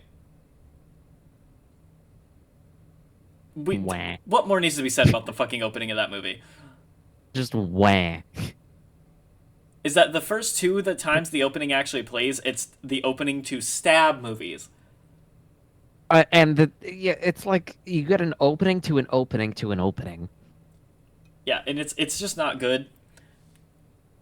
And then like the actual kills happen, and then cut to the fact that we're apparently back in Woodsboro, and Sydney is like doing a book signing in Woodsboro, and it's the anniversary, and does stream okay, I was like, does stream look good, because I just had a weird internet hiccup. But I mean, it looks fine to me. okay. Like I just I have- disconnected from chat, so I was making sure. Yeah, I had to reconnect to the chat earlier. Okay. Um so Sydney's doing a book signing. And while doing the book signing, the Ghostface killings start happening again. And they try to pin it on her, but Dewey's the sheriff, so Dewey's like, I'm not that fucking dumb. Because of course, yes, totally that kind of logic. Of course, it's Sydney who's been through this like how many times already, and it's happening again. So it must be her. Although, question.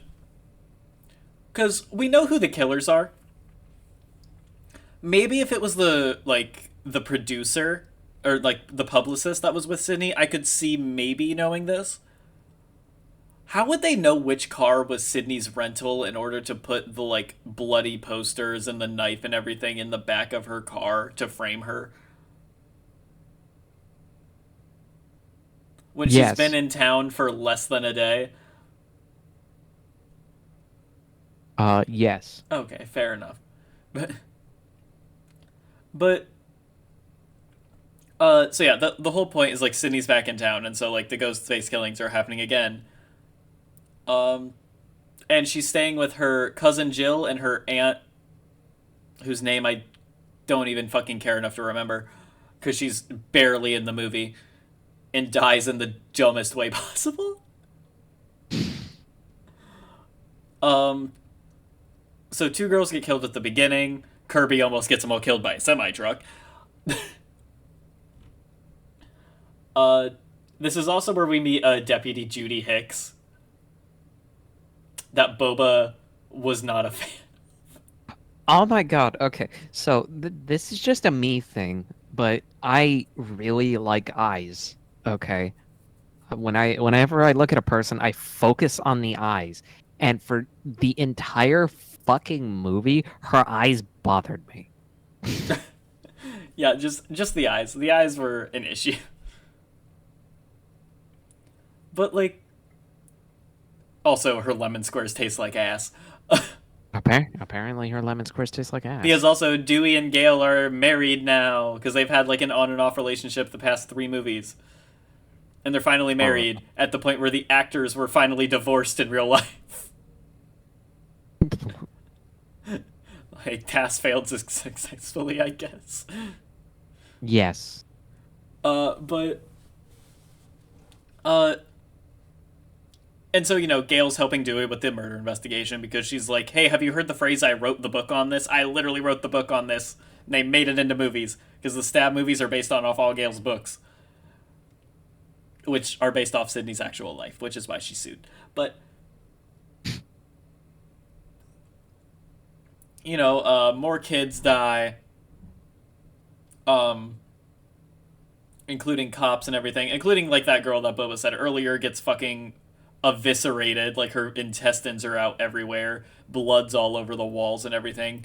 Because the whole point of Scream 4 is to make fun of like, oh, people are getting sick of meta horror, so they're all turning to the quote unquote like torture porn of Saw, of House of a Thousand Corpses, like shit I like need that. I need to go get a drink. All right, yeah, okay, go do that. Also, hydrate. I I was just finishing the rant first. Thank you for the hydrate, Mystique.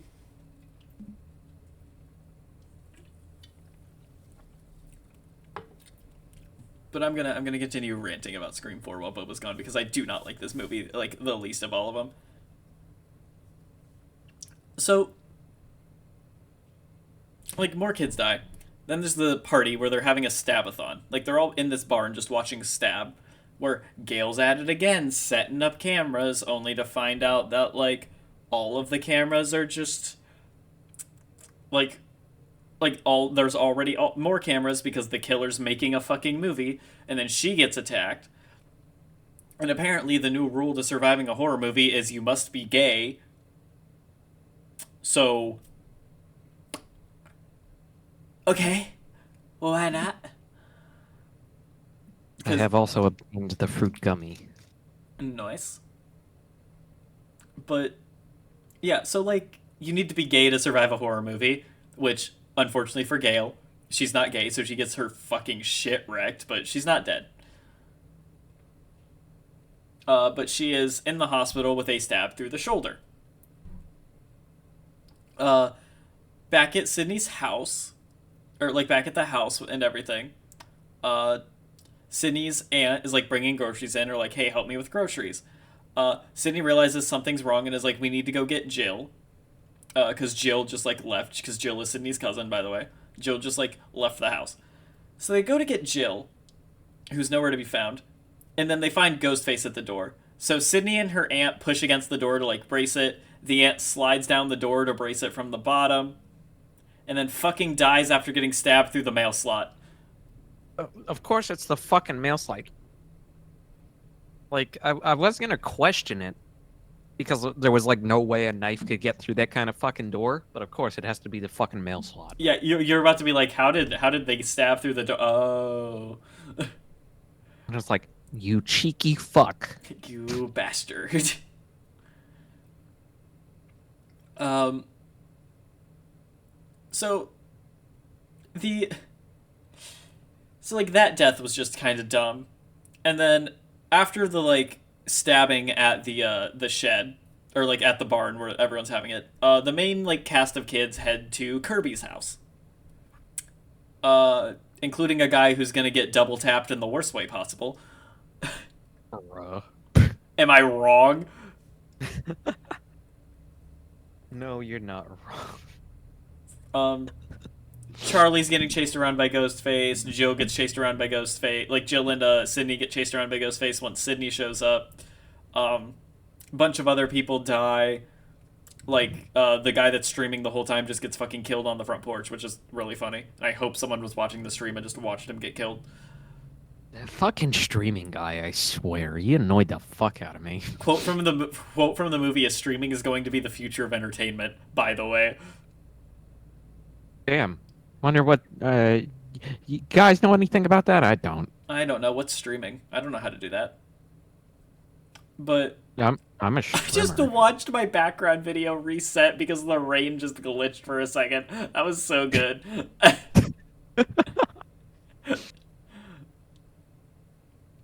But um so like it's I don't like Scream 4 cuz then we find out who the killers are and it's the guy who was best friends with the streaming guy who like whose whole thing the entire movie was just he wanted to be with Kirby. And Jill, Sydney's cousin, whose whole motive is you got famous because of bad shit happening to you. I want to be famous. Do you know how hard it was growing up hearing, oh, poor Thidney, poor Thidney? Which, you know, I'm starting to relate to Jill.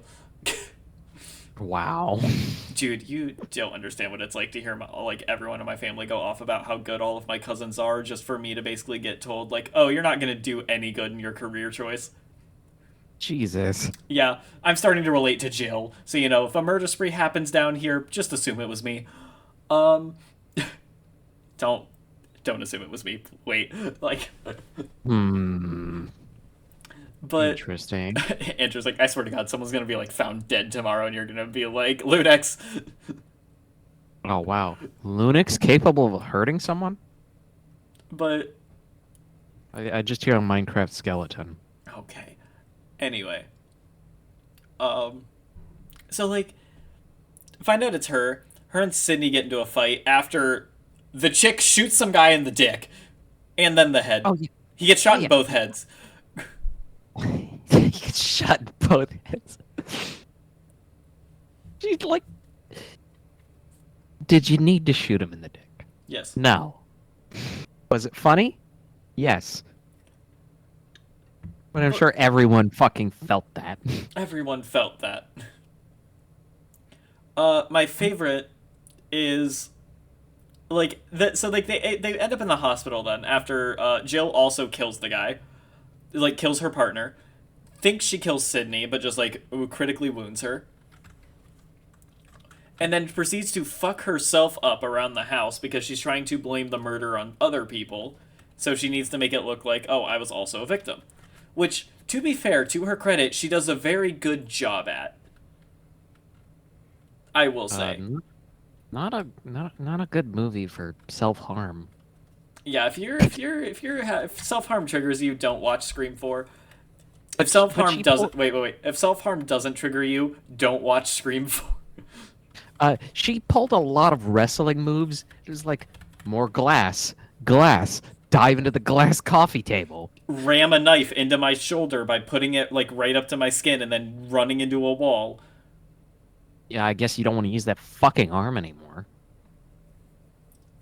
Um so she wakes up in the hospital with Sydney, uh and like gets told, "Oh, you know, Sydney might be fine, but it's too early to see." So, you know, she's all of a sudden like, "Great, got to go kill Sydney." So, she gets out of bed, is like heading down the hospital to kill Sydney. There are no workers in this hospital, by the way. Can you remind me who got shot in the dick? Uh Trevor, the like ex-boyfriend of Jill. Ah, okay. And so like So, no, Mystique, the yeah. thing is he was tied up. He was tied up and they were just going to blame the murders on him and then they just shoot him in the dick for like no reason other than he's my ex. Damn, like I don't like my ex, but I'm not gonna do that. Jesus Christ. But Yeah, so Jill goes to kill Sydney. Um, fails horribly because while Dewey's like talking with Gale, she's like, he's like, "Oh, Jill said you guys would make a good team with your like matching wounds," and Gale's like, "Oh, she was stabbed in the shoulder." Yeah. How'd she know I was? And Dewey's like, "Oh shit," and goes to Sydney's room, but then proceeds to get the shit beat out of him with a piss tray. Yeah, he gets hit. He gets hit so many fucking hard with that fucking piss tray. And That was at funny. the end, he's like, "What hit me?" And they're like, "You don't want to know." And so Oh, we're getting to how Jill dies. Don't worry. But while wrestling with Sydney, uh, Gale comes into the room. Gale's about to be shot by Jill because Jill gets a hold of Dewey's gun. Judy Hicks shows up out of nowhere, tackles Gale. Judy is like, "All right, don't do anything stupid, Jill. It'll be fine." Proceeds to get shot, and Jill's like, "Don't tell me what to do." Gale starts talking with Jill, trying to calm her down, and has like the gun pointed at her. Gale's like, "All right, can I just have one final word?" And she's like, "Oh, what, please?" And Gale goes, "No, clear." They're like, "What, clear?" And Sydney pops up with a defibrillator and goes, "Clear," and they just zap her head. they fucking fry her. They fry her fucking brain. That has to be like my favorite kill. Right, it's so good. I mean, you know what my favorite kill is, just for the satisfaction, just the satisfaction of that kill, and like, we'll get into why. And didn't isn't a quote from you of like when I told you about that? You're like, "I bet you fucking came, didn't you?" Oh yeah, you fucking busted a nut when that happened. Because that was Okay. perfect. I mean, but also the knife wipe of that movie, Knife the reload. double knife reload. Uh, When you finally unlock co-op. so like that's the end of Scream 4. Scream 5 breaks the formula a little bit because uh like the opening kill isn't a kill, but it's got a really good sequence of Ghostface like hacking the alarm and like him and Jenna Ortega getting into a fight about the alarm. Because the opening kill, quote unquote, in this movie is Jenna Ortega, by the way. And so it's like she arms the security system, he disarms it, she arms it, he disarms it. It goes like this back and forth until she gets fucking stabbed multiple times brutally. And also the Babadook, Oh my god, the Babadook. which was just like a funny little inside joke of something that happened, which I think is great. Oh, I mean, not necessarily so inside joke, so we can say it, like, obviously, but the thing is, my boyfriend mentioned the Babadook earlier, and then I fucking see it when I'm watching the movie. Somebody dressed up not only somebody dressed up as it, but being like, "What's your favorite scary movie?" the Babadook. The Babadook. Also, the fact that they add a lot of the Friends cast into the movie somehow, like Gail being someone talking about Gail's nudes, and she's like, "No, those were edited. It was Jennifer Aniston's body." And then later, like during stab trivia, like while she's on the stab wiki, it said that Dewey was played by David Schwimmer.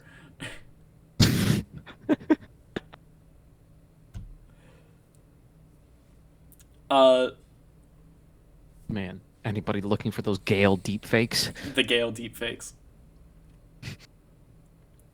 Um, so Sam gets a call that Tara, Jen Ortega, got stabbed, and so she needs to like come back to Woodsboro. So she does, where she meets all of Tara's friends. An announcement's played on the speaker that's Drew Barrymore's voice because pretty much Scream 5 is mostly played as because the directors of the film are Radio Silence, who are very good. They did Ready or Not. I love Ready or Not. Samara Weaving's star of Ready or Not, and she does a fan fucking tastic job. This isn't about that movie. We'll get to that movie when we get to it. Um, the like Wes Craven died. So basically, a lot of Scream 5 is like tribute to Wes Craven, including naming a character after him and proceeding to kill that character off. But it's fine. It's what Wes would have wanted. uh, and so they they talk about like which one of them could possibly be the killer. Um, and then Sam at the hospital drops a fucking bombshell on Tara, which is, well, the reason Dad left is because I accidentally let it slip that apparently Mom had an affair in high school, and that's when I got pregnant, and I'm not Dad's kid, and he found out and left. But what's worse is who my biological father is, Billy Loomis, and it's like, oh, that's neat. Oh wow. So you just got assaulted and almost died. Here, get trauma dumped, and it's actually will mentally trash you, and you're not able to trust your sister anymore. Right? Like, what? It was like, yeah, Billy fucking Loomis. Billy fucking That Loomis. like really. So, yeah, again, it goes back to, everything goes back to Billy and Sydney's families, because Sam, the new, like, protagonist, is his child. You want to tell people why they couldn't hire Sydney's actor again? That's in Scream 6, because, or don't forget, she is in Scream 5. Hmm. Scream 6, they didn't hire the actor because they wanted to pay her, like, half of the money that she was getting for the rest of the series. So she And, finally got away. yeah, she was finally just like, no. um, but that leaves the door open for Sam to, like, kick some ass, which is great. Speaking of, in the movie, this other dude dies, and they're like, why would they kill him? He's got, like, no relation to any of us. Why would they fucking kill him? He is Stu Macher's nephew. Um, the other people that die later are Judy Hicks and her son, who's Wes. Every single death that happens throughout these movies, like this movie specifically, is someone related to one of the original killers because he's making a requel. Because that's the whole meta commentary of Scream 5 is requels, including why Scream 5 is just called Scream instead of Scream 5. I fucking hate that term requel. It sounds dumb. It's a remake sequel. You're a remake sequel. So are you, Mr. 17. Hey, 17 tries, okay?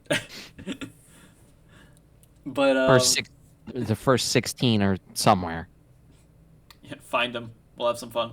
Anyway, uh, ignore that. But, so, Amphi. no, shut up. So, and like the thing with Scream 5, I love it to death. Like, I really like Scream 5. One of the things that I don't like is that the other relationships sort of make sense. Like, okay, Billy, like, was cheating on Sydney, and that's, like, when they had the kid. Uh, we already knew that Randy had a little sister, so him having the niece and nephew makes sense. Where did Stu's sister ever get mentioned? Nowhere. She spawned in. Okay, I mean, fair. You know, she just did. They, oh God, this movie is so good, but also, I mean, it's not a good movie, I just like it. Because the hospital scene with Tara. Again, we're kind of skipping over some stuff because I have a lot of shit to say about Scream 6, and I just want to talk about Scream 5. I just don't want to talk about Scream 5. I want to get to Scream 6 because that one is the one that's like, ooh, the satisfaction. Understandable. So Scream 5, there's a scene in the hospital where Dewey shows back up because Dewey and Gail are divorced at this point. Dewey runs into the hospital to like help save Tara and everything because Ghostface came back for Tara. Ghostface kills Dewey here, and when we find out the identity of this Ghostface, it's like a 15-year-old girl that's like half of his height, but And she somehow overpowered Dewey, overpowered Dewey, stabbed a knife in both the front and back, and pulled up to the point where his like heels were coming off the ground. which, all right, I guess. And you're telling me you like this high school girl got fucking she got knocked unconscious slightly and just you couldn't have just popped her in the head right there All right. And then and be like, after oh, that is the end. after Dewey dies, Sydney shows back up for the final showdown. Um, well, they get a call from or like because they put a tracker on the car because Sam's boyfriend, her, and Tara are just leaving town. Well, Leave it to Gale to be creepy. Well, no, it was Sydney who put the tracker on the car and said, "I learned from Gale." Again. Sydney Yeah. put the tracker on the car just like make sure they were safe. Tara says, "I don't know where my other inhaler is," so they have to make a pit stop at her friend Amber's house to go get the spare inhaler. Sydney goes, "Holy shit! Look where they are." Shows the map to Gale. Gale goes, "Oh shit!" Calls Sam and is like, "You got to get out of that house. You're in Stu Macher's house where your dad and Stu killed everyone." Because we're once again back with this map offering, I guess. How many fucking offerings of this map do you have? Yes. Oh, yes. Yes. Honestly, I'm surprised they didn't somehow find a way to go back to that house, even though everyone was in New York in Scream 6. So Yes. Amber, the only ones left are Amber, Mindy, Chad gets his fucking shit wrecked in the yard, but he's got Unbreakable, so he's somehow fine. Yeah, he learned from me. He learned He's from you. either got Unbreakable or Soul Guard. Chad's girlfriend, who I don't remember the name of because she's unimportant. Sam's boyfriend Richie and Mindy are the ones left at Amber's house.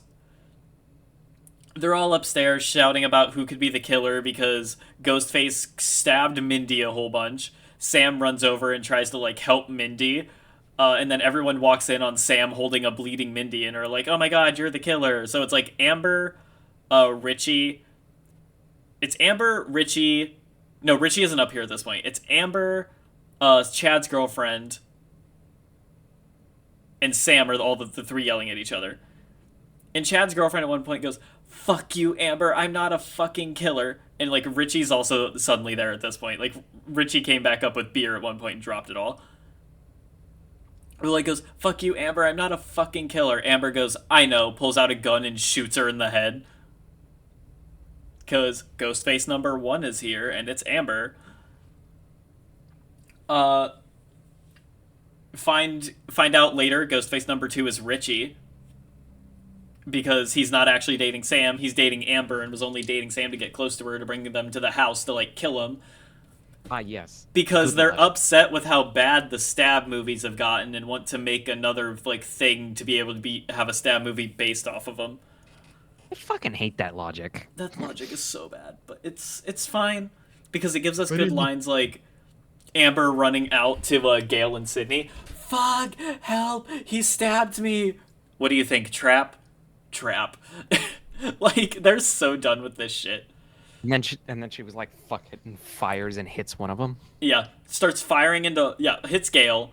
She goes, "Fuck it," hits Gale in the stomach. Gale's like, "It's fine, just finish this." So Sydney walks in, starts shooting through all the doors to find anyone hiding behind a door while on the phone with Ghostface.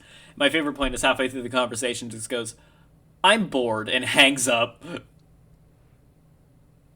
Oh, keep in mind that was fucking driving me insane. She's just shooting through doors. I mean, Ghostface keeps popping out from behind doors, and she did hit one of them. She shoots Richie. I mean, yeah. But oh my fucking god. So, in the kitchen, call back to Scream 1 when they're, like, in the kitchen. Like, "Oh my god, it's the same." Amber, Amber is, like, talking about how, like, "Oh my god, I promise, I was just peer pressured. I swear, it wasn't the movies, I was just I just wanted to be part of something." And Gail's like, "Part of something? You killed my best friend. You killed Dewey. Thank you for all the panda treats, Ghastly. Hi." Oh god, more panda treats. Oh no. Four of them. Uh, So then they proceed to shoot Amber, who not, falls back into an oven that was on and gets set on fire. My God. Feed Seymour. That was a funny fucking death. That was a funny fucking death. God, I loved the Amber death, even though that's not even her actual death. Because don't forget, she's the last scare at the end. Oh yeah, comes Ri- charging at them like Yeah. fucking Two-Face. Richie gets killed by Sam going fucking insane. 22 stab wounds. 22 stab wounds and a slit to the throat right after stabbing him through the cheeks, like in his mouth, basically. Oh, that was such a fucking good detail. Right? And like, which I think is really funny. Like in Scream 6, then. Well, I stabbed him 22 times and slit his throat. Like, so calmly she says it, too. I mean, you didn't have to say that to the therapist because the therapist will call the police. The therapist will call the police. But to be fair, I also think the police know at this point. Yeah. Um, But half of the time, you also, don't trust. by the way, this town is now, like, completely without a sheriff 3 times in a row, which is really funny. Like, bro. So yeah, and then Tara shoots, who's been gone kind of this whole time, by the way. Tara's just kind of been missing. She shoots Amber in the head because Amber starts charging at him with half a burnt face, and shoots her in the head and goes, I still prefer the Babadook. Now we're on to my second favorite of the series. Because Scream 1 is my favorite. Scream 6, I have a lot to say about Scream 6. The opening kill is so good in Scream 6. Isn't it? Like, It fucking is. I loved it. so it starts off, there's a professor played by Samara Weaving, who I was super excited to see in a Scream movie, and then got so sad when I realized it was the opening scene. Like, you don't know, I'm like, oh my god, Samara Weaving, oh. I'm dead. I'm like, oh, she's gonna die. She's waiting in a bar for this guy to show up because they're supposed to be going on a date. And, he doesn't show up. He calls her and is like, fuck, I'm lost, I need your help. Which I think is also really funny because at one point she's like, well, I teach a class on slasher movies. And he goes, oh, slasher movies? Which, I will say, pretty nice detail. Only movie I've seen Samara Weaving in where she was allowed to use her, like, original Australian accent instead of trying to fake an American one. Because Ready or Not and the 2 Babysitter movies, she had to do an American accent, even though she's Australian. But, That must have been difficult. I think she said it was, like, kind of hard, but, like, after a while, she just kind of got used to being able to do it. Still want you to see Ready or Not, because she backhands a fucking child. When and where, dude? When we find out what platform it's on, if we can watch it, we can watch it. You know I got Paramount. I know, but I don't know what it's on, is the thing. I don't know what Ready or Not is on. But, basically, which, Radio Silence also does Ready or Not, and they did the last 2 Scream movies, so you already kind of know the style you're getting yourself into. Yeah. So she's like, oh, I teach a class on slashers, and he's like, oh, what's your favorite scary movie? And she's like, well, not that one, which is really funny to me. Get fucked. So she follows his, sorry, what? No, keep going. All right. So she follows his instructions, like, out into this alleyway where he supposedly says he is. He goes, you want to know what's the funny thing? You hear a sound, and then all of a sudden the Ghostface voice comes on. You teach a class on slashers, and you still walked into a dark alley alone. Which, when trying to find the building, she said, oh, it's red on the outside. And he's like, I don't see anything red, I don't see anything red. After he comes out and starts stabbing her with the fucking most guttural banshee scream that this lady has ever produced in any movie I've seen her in. That was fucking impressive. I loved it. Yeah. Like, goes to do the final slash and says, "Now I see something red," and then blood flies all over the Ghostface mask. Well, I feel like they tried to debate you there for a second because she was in the alleyway and then some people walked by. yeah, they really did. But that's not the end of the opening kill scene, because that's not the actual opening kill. Even though she is dead, that is an actual kill in the movie. It's not the opening kill, technically. Because Ghostface takes off his mask in the alley. And Like, why would you do that? yeah, first time watching them. Well, to be fair, he was stuffing the mask and like clothes in a bag to then just walk back to the college. Yeah. So yeah, we see Ghostface's face right away, and he walks past Tara heading to a party, and then goes to his own apartment where him and his friend are there, who are apparently the two Ghostfaces of the movie, like talking about like, oh, we need to kill Sam and Tara in order to like avenge Richie because Richie is not. The whole point of Scream 6 is everyone thinks Sam is like the true killer of Scream 5, and Richie was just framed. So, TikTok culture at its finest. Truly. Um, So he gets called by Ghostface. yeah, he gets called by Ghostface in the apartment, and at first he's like, "Dude, we told each other we're not gonna use the Ghostface on each other. Like, what are you doing?" And it's a good idea. It's a good idea in theory, like of just like, oh god, chat decided to kill itself. It's a good idea in theory to have like your killers freak each other out for a second and just like live together, and like it's a good idea to show the killer at the beginning. I think I love movies that show the killer at the beginning. I don't know, my Yeah. words are like getting jumbled now because I'm trying to like express how excited I was at this opening scene. Because what I was expecting was after this was a movie where we know who the killers are, but Sam and Tara don't. So it's just every single scene that they're together, we're like, guys, come on, they're right next to you. That's the type of movie I was expecting.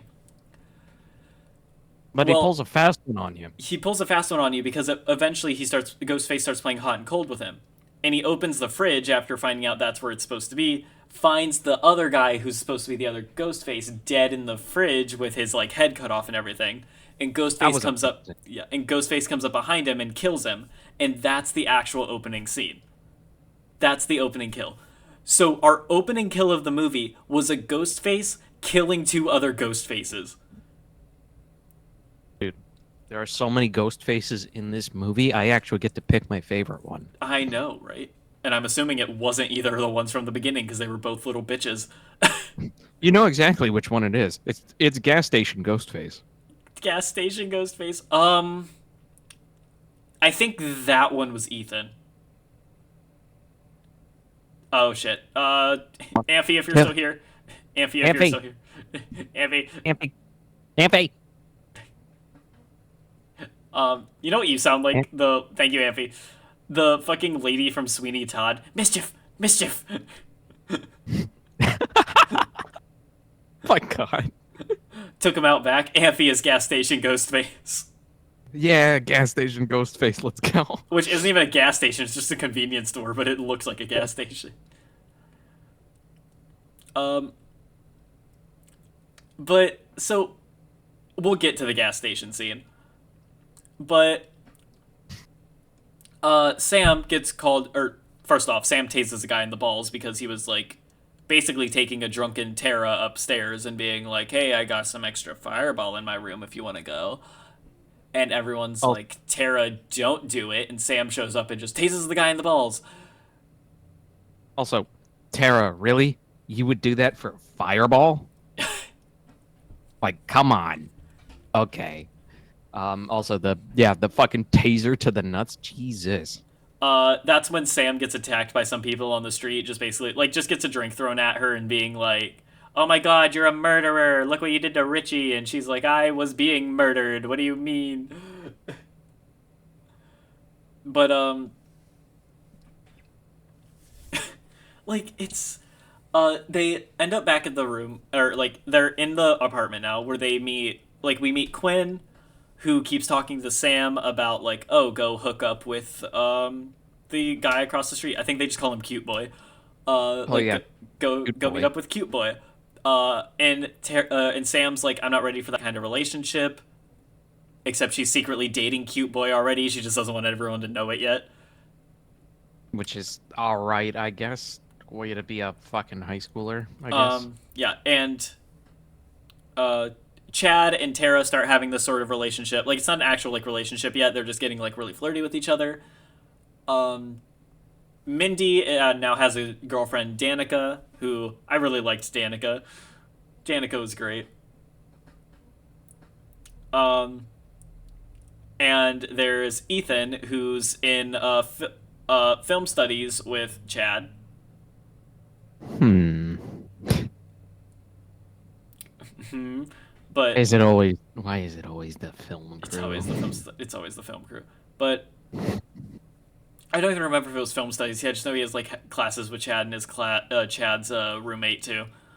Um, but that's when they get the news that people were killed with ghost face masks everywhere, and at the scene of the murder was found the mask of Richie Kirsch, one of the ghost faces from Scream 5. So Sam freaks the fuck out and is immediately um, like, Tara, pack your bags, we're leaving town, we're not coming back. And Tara's like, Quinn, call your dad, because Quinn's dad's the sheriff. It's like, Quinn, call your dad so we can like make sure you know what's going on, so that way we can like before Before you we throw our life away? yeah, before we throw our life away. Or I think her exact quote was, before you decide to throw away my entire education, which is fair. Yeah. So Quinn calls her dad, and it turns out that, and the dad's like, I'm gonna need you to actually like come in, because they find Sam's ID at the scene of the crime. Hmm. So while they're on their way in, they get a call from Ghostface saying like, after what you did to me, or what you did to us, or something along the lines of, I'm gonna make you pay for what you did. And Sam's like, what the fuck are you talking about? And then Ghostface tries to attack him, because Sam and Tara are both heading into the police station. Ghostface tries to attack him, and they push him into a stack of bikes, because it's always bikes. It's always bikes. It's always bikes.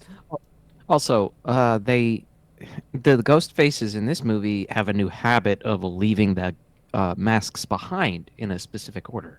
Yeah. So like I said, at the last murder, there was the mask of Richie Kirsch, and now we're at the bodega, or the convenience store, or as you called it, the gas station ghost phase. So he chases them into this bodega, where some guy's like, "Oh, what? You got a fucking problem, pal?" Gets stabbed in the neck. Stabs the absolute shit of this random guy that we never see again because Because he he's just dead. instantly dies. Yeah, yeah. Everyone freaks out and starts like running out of the bodega. The shop owner would have won. The shop owner would have killed the ghost face, but decided to be like, "Hey, like, And just shoot the guy." yeah, the shop owner pulls out a shotgun, ruins his own ambush by shouting, then gets killed and the shotgun stolen from him. It's, And now we have after Ghostface shotguns him in the face with it. yeah, and now we have my favorite ghost face, which is shotgun ghost face. Shotgun Ghostface. So the whole scene in the like bodega is kind of intense. Like, not intense. I just meant tense, but like, Like it gives me reminders of that fucking movie Hobo with a shotgun. oh, God. But like, because they have to be quiet, sneaking around this place with no one else in there, and like, and they eventually just push a shelf over onto the ghost face and then run out right as the police get there. The ghost face ends up running out the back and leaving behind the mask of Charlie, one of the ghost faces in Scream 4. Mm. Sam's therapist, who she freaked the fuck out by saying I stabbed him 22 times and slit his throat, is the next one on the list. After we meet, after we're at the police station and see that Kirby's still alive and is now working for the FBI. Because Kirby was great. I loved Kirby. And Kirby, now, Kirby and Mindy bond over film trivia, which is funny. But yeah, go ahead. the therapist gets stabbed and has Sam's files stolen from him, and the Ghostface leaves behind the mask of Roman Bridger from Scream 3 And kills him through the door, mind through the you. door with a stab to the Um, nose. a stab, yeah, he gets stabbed in the nose through the door, which is it's a glass door with iron bars, Yeah, because so Ghostface breaks through the glass, slams his face into the iron bars, and then stabs him in the nose. and then unlocks the door, goes and grabs the file, Yep. And which is like, okay. and then there's the attack in the apartment. Oh, I love the apartment scene. That was good. You just like the bathroom scene in the apartment. It was fucking good, all right. Okay, so they're in the apartment. Cute boy. See, Quinn's fucking some guy who goes and takes a shower, and Quinn gets on the phone. Cute boy across the hall can see through her window and sees like a ghost face standing behind her and is like trying to get her attention, but she's not paying attention at all. Tries to call everyone else who's also in the apartment because everyone's like, we'll just all stay together with you guys just in case. No. No, they will not. Because what actually happens is Actually, what actually happens. So Cute Boy sees Quinn being murdered, tries to call everyone. They're not like answering and everything because they just think Cute Boy's calling to like fuck Sam. They just think that's all that's going on. But then he texts them all a picture of Quinn being attacked by Ghostface. So they run over to Quinn's room, who gets shoved out of the door covered in blood. She's got cuts everywhere. They freak out. No one checks her pulse. At least. no Gale moment. No Gale moment. So everyone freaks out, and then Danica gets a knife in the gut that gets twisted. Like, not like pulled up or anything, just starts twisting the knife. Um, and then the group gets split up because Chad and Tara get locked out of the apartment, and the others get locked in Quinn's bedroom. Cute boy pulls out a ladder and like is trying to get them across the ladder. After they run through the bathroom to like make sure the other side of the room is locked because there's two doors leading into the bathroom, so they went to go shut and lock the other one. The guy Quinn was sleeping with is in the bathtub like completely fucking eviscerated, and Mindy just, oh fuck, that guy's dead. Oh, I love Mindy. And then, okay, so he pulls out the fucking cute boy pulls out the fucking ladder, and it's the most wobbly fucking plastic ass ladder known to fucking man. Which they almost cut the scene because they thought it would be hard to film, and then before, like 2 weeks before production, they're like, "Nah, put it back in." And something annoying about the order of when they Okay, cross the so yeah, ladder. I would like to point out the order of injuries here. Sam is completely fine. Mindy has a small cut on her arm. Oh, Ethan's not here, by the way, because Ethan had econ. So everyone else is in the apartment, but Ethan had a class. And one of them's been fucking gutted, but she doesn't get to cross first. Yeah. So, like, Danica has the knife in her fucking gut. Mindy just has a small slash on her arm. And Sam is completely fine. Sam leaves the two injured people to hold the door and like hold Ghostface back while she crawls across the ladder first. Then Mindy, who just has a small cut on the arm, goes second, and then Danica, who is currently bleeding from her intestines after the knife gets like twisted around and fucking up and everything, crawls across, like is the last one, and then Ghostface finally breaks in and shakes the ladder, so she falls and smashes her face into a fucking dumpster before hitting the ground from like 3 stories up. Dude, I fucking felt that. Right. It made a nasty fucking It made crunch. a crunch. So, everyone's freaked out and upset. The ghost face doesn't leave a mask behind that time, but it's fine. It's fine. Gale shows up, by the way. At some point, Gale showed up. Oh yes, Gale spawns in. says I know where, or I know something about the killers, and finds their like hidden ghost face shrine. which is awfully convenient, and it has all of the special things in it. And the The reasoning is TV that that killed. Oh, the reasoning is yes, that police want money and evidence can easily go missing. Proceeds to say no offense to the police officer and FBI agent that are with them because the police officer at this point is off the case because now it's personal because, his daughter was murdered. But he's still helping solve the case because it's him, because his daughter was murdered. Like it's like so this place is just filled with a lot of police evidence, including that TV that killed Stu. the TV that killed Stu Macher, the knives, like everyone's knives that they used, like the ones that killed Dewey, the ones that killed Casey, um, the rope that killed Casey. There's drawings of how the bodies looked. Like there's the police sketches of how the bodies looked being laid out. Um, there's the giant green's ghost face head from Stab 3. It it looked like the inside of a zombies map from Call of Duty. Like it would make a fucking fantastic Dead by Daylight map, I will say. Because hey, guess what? It's in a Uh, movie theater, it would have been a better fucking movie theater right? than like Um, whatever ass movie theater was added to, and whatever that is. and on the stage are 9 robes, the 9 Ghostface costumes used by killers throughout the series. The one in the center is in a glassed case with Billy Loomis written on the bottom. So Sam's obviously in the middle of like having a full mental breakdown. And all of the masks are missing off the costumes though. So they think this is where our killers got the masks because these belong to the two because this place belonged to the 2 Ghostface killers in the beginning of the movie who are already dead. Mm-hmm. So they're like killers probably killed them and just took the masks from here, which fair enough. The next place they end up is in the park because they once again tried to track the cell phone in the middle of broad daylight, which doesn't go well because the ghost face is nowhere near them and is instead at Gail's apartment.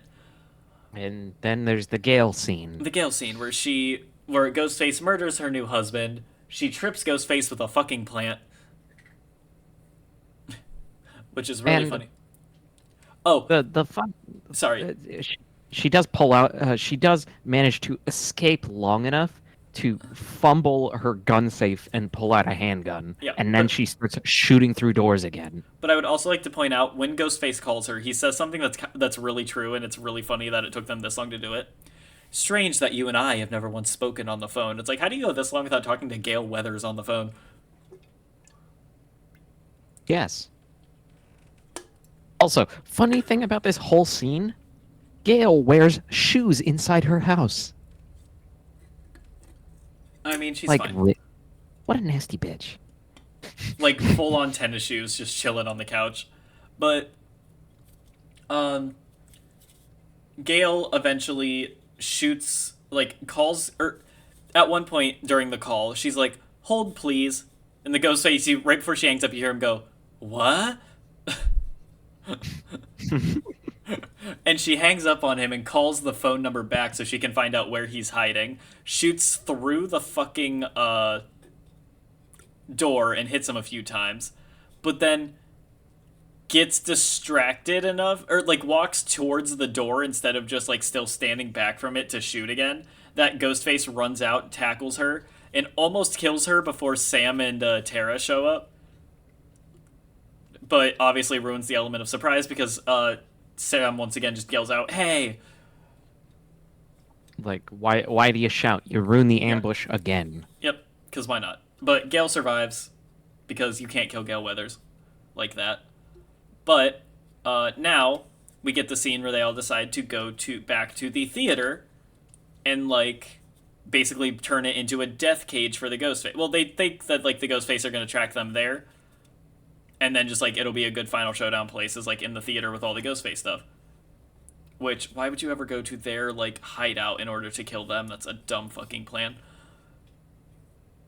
But on the way there, Ethan and Mindy get separated from everyone else on the train, and it's Halloween, by the way, so everyone's dressed up as horror icons, including Ben. Pinhead, Jason, the Babadook, Yeah, see Freddy, the bubble again. uh, Grace from Ready or Not is in the background of one of those shots, by the way. The main girl in Ready or Not that Samara Weaving plays, which is really funny because I'm pretty sure Samara Weaving actually did it too. Like, I think it's Samara Weaving playing Grace there for like 2 seconds in the background. That's amazing. It might not be, but it looks too much like her for it to not be. Um, so they get to the place, and Kirby locks the gates without anyone else seeing, which is insane. The first group gets to the place. The second group, Mindy and Ethan, on the second train. There's also a bunch of ghost faces on the train because obviously the stab movies are really popular. Yeah. Mindy gets fucking taken out by one, and Ethan is like, "Oh shit, Mindy, are you good?" Because like Ethan like This whole immediately time, Mindy thought that Ethan was one of them. yeah, this whole time Mindy thought Ethan was one of the ghost faces. Because also she's like, I need to redeem myself for getting the ghost faces wrong last time, which is really funny. But she thought It is. Ethan was one of them. And then Ethan, like, she gets stabbed by someone while Ethan's there, and Ethan's like, "Oh my god, Mindy!" So Mindy gets taken to the hospital. Ethan is in like stays in the hospital or like is like on his way to like meet up with all of them to like help him out still. Uh, well, while they're in there, Kirby locks the gate and keeps them locked in, and that's when they get a call from the sheriff, who's like, or the chief of police, who's like, guys, Kirby hasn't been with the FBI for like months. She was fired for mental issues. But Like, now everybody's convinced that she's the killer yeah, because so she's gone off the deep they're end. like, oh, Kirby went insane after being attacked, and she's the fucking Ghostface. While Chad and Tara are talking, a Ghostface comes out, starts attacking. Chad goes to finish him off, like by smashing his head in with a old gumball machine, and gets stabbed by the second Ghostface. They both Dude. start stabbing into fucking Chad. I think it's like 11 different stabs there, and then double knife reload. Oh yeah, they stand next to each other, and it looks like exactly when you play a co-op game, you both reload at the exact same time. Yeah, they just both do the knife wipe, and it was so smooth. And I was waiting for it to get to that scene to hear your reaction. You're just like, oh my god. Yeah, you busted it when that happened. Yeah, that I was. I I I knew you did. I was like, oh no, I didn't bust it at that scene. It's the scene coming up, and you know which one it is. You know which one it is. So, main area, the ghost faces chase them. Sam and Tara get bricks ready to bash their fucking skulls in. Yeah, And then welcome Kirby back. shows up. And Kirby shoots, scares the ghost faces off. The sheriff runs in and is just like, Kirby, what the fuck are you doing? We know it's you, blah, blah. And Kirby's like, what do you mean it's me? One of them knocked me out. And like, so Kirby and the sheriff are like shouting at each other. And then the ghost faces run up behind the sheriff. And Kirby goes, no, look out, and goes to shoot one of the ghost faces. But before she can, the sheriff shoots her. Turns out there's 3 ghost faces in this movie. That The one. first one being the sheriff. Duh. The second one being Ethan. And the third one being Dead Girl Quinn. Fucking dead girl Quinn. But I would like to say, at least no one checked her pulse. No, yeah, there was no Gale event. Because Ethan, Quinn, and the sheriff are all related. Not only are they related, they're all related to Richie. So it's a revenge story. Because Ethan, Quinn, and Richie are all siblings, and then obviously the sheriff's their father. Well, they run around a whole lot. Obviously, like do a bunch of shit to each other. Quinn gets her fucking shit wrecked with like a fucking knife to the head, or it's like a brick to the head, a knife to the head, one of the two. Tara stabs a knife into the back of Ethan's neck, like down his throat, which is fantastic. And Sam tackles the sheriff off of the balcony, and the sheriff gets knocked out for a bit. He wakes up, he looks around, gets a call from Sam, and the Ghostface voice answers with "Hello, Detective Bailey." Oh, this It, scene. this is where he starts to bust because Sam decides to pull a fast one and put on the ghost faced outfit. Not just the Ghostface outfit, she puts on Billy's Ghostface outfit. Because here's the thing, the mask that Ethan was wearing belonged to Nancy Loomis. The one that Quinn was wearing belonged to Stu Mocker. And then the sheriff had Billy's on him to basically frame Sam for the murders. So after he got knocked out, she took the mask from the sheriff, took Billy's ghost face, like full cloak and everything, and decided to call him with the voice. And so he's walking around trying to find her. It's like, "What's your favorite scary movie?"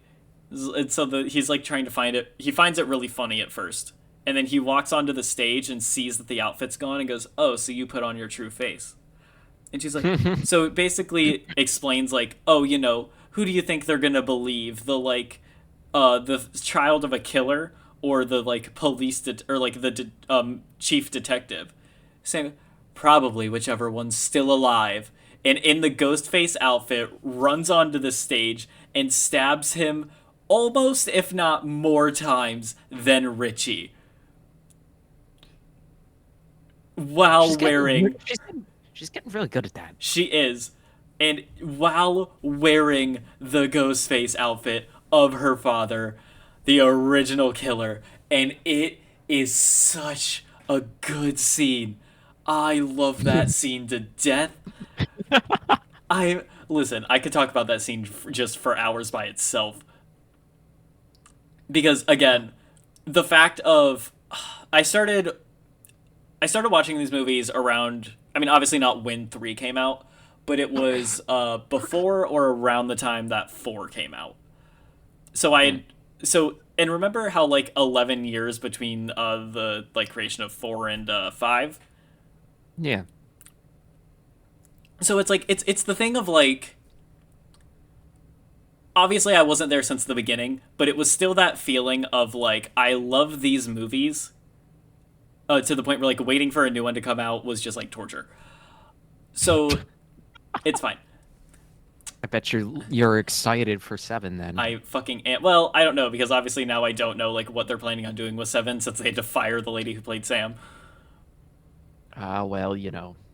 But and so like it was just that fucking thing of like, the child of the killer were like, okay, obviously like it would be funny if she were to wear the ghost face outfit, but she's never going to.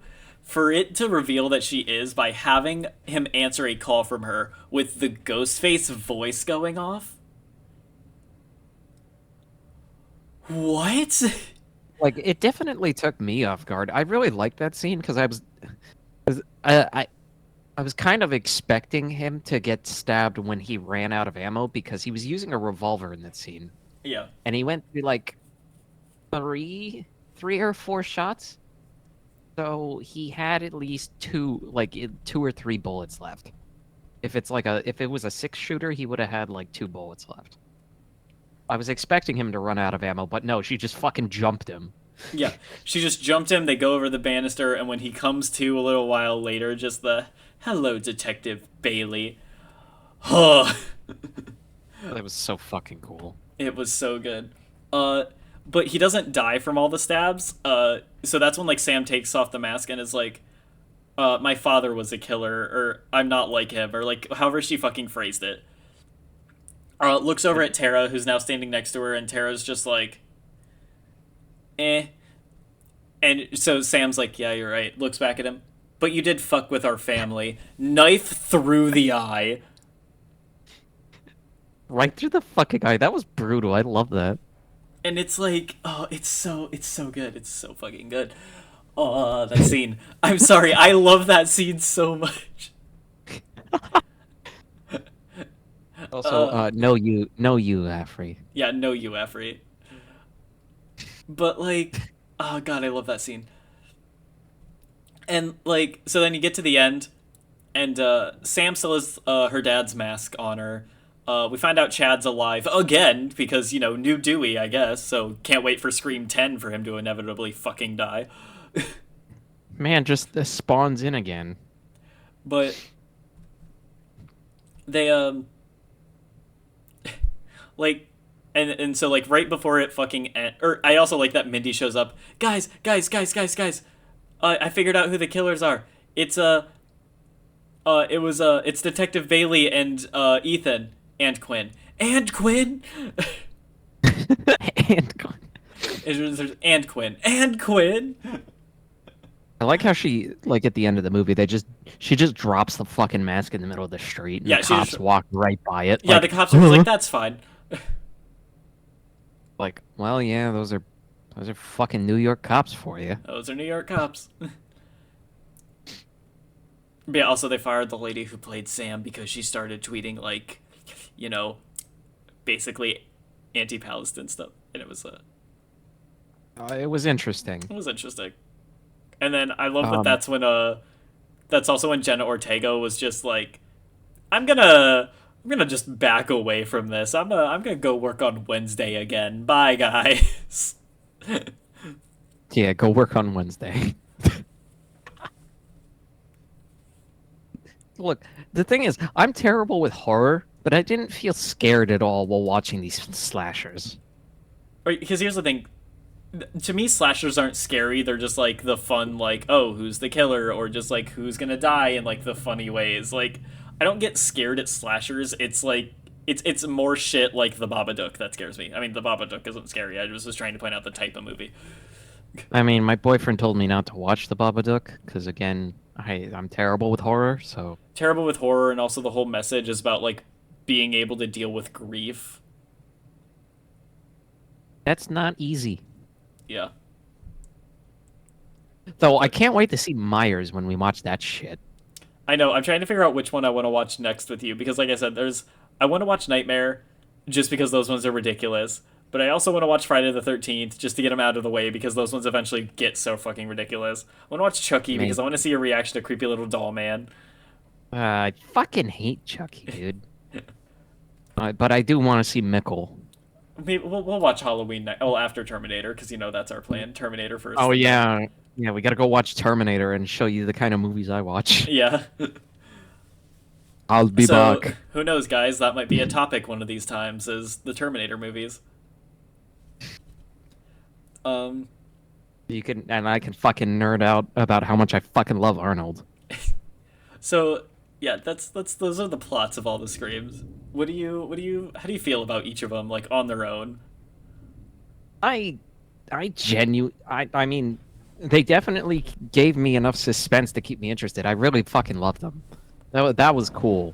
I really liked 6, Yeah. and I think it's the creativity with how like the kills were like taken, because Scream, you expect them to be stabbed, right? Yeah. Or but no, the guy actually got creative He got a with these shotgun. kills.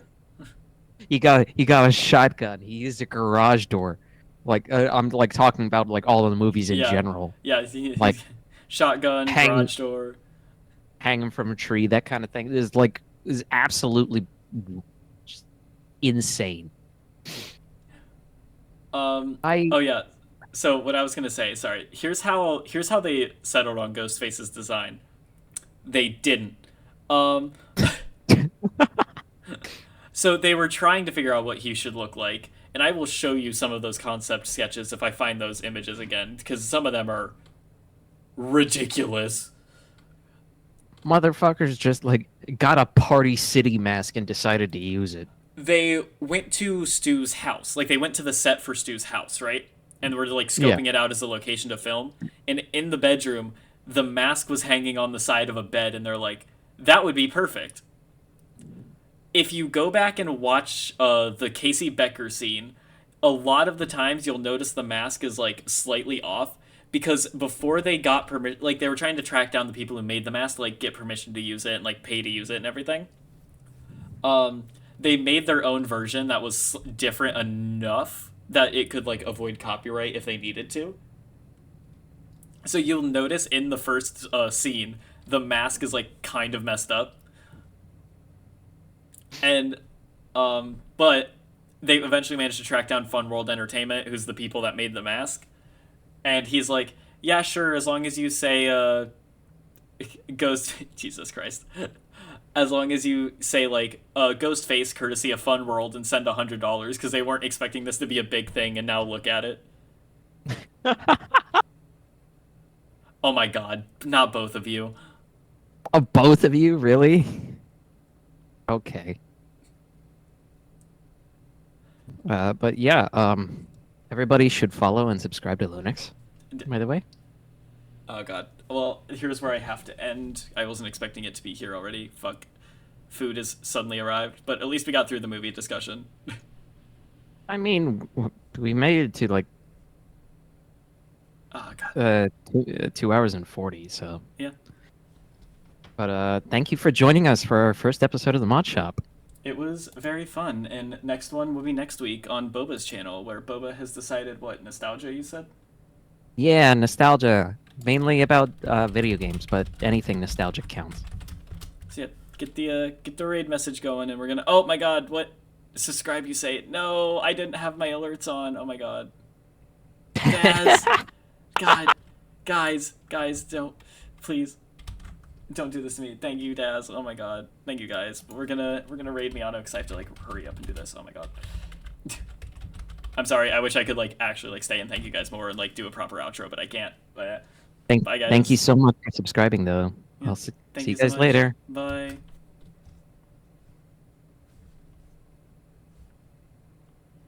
Bye-bye.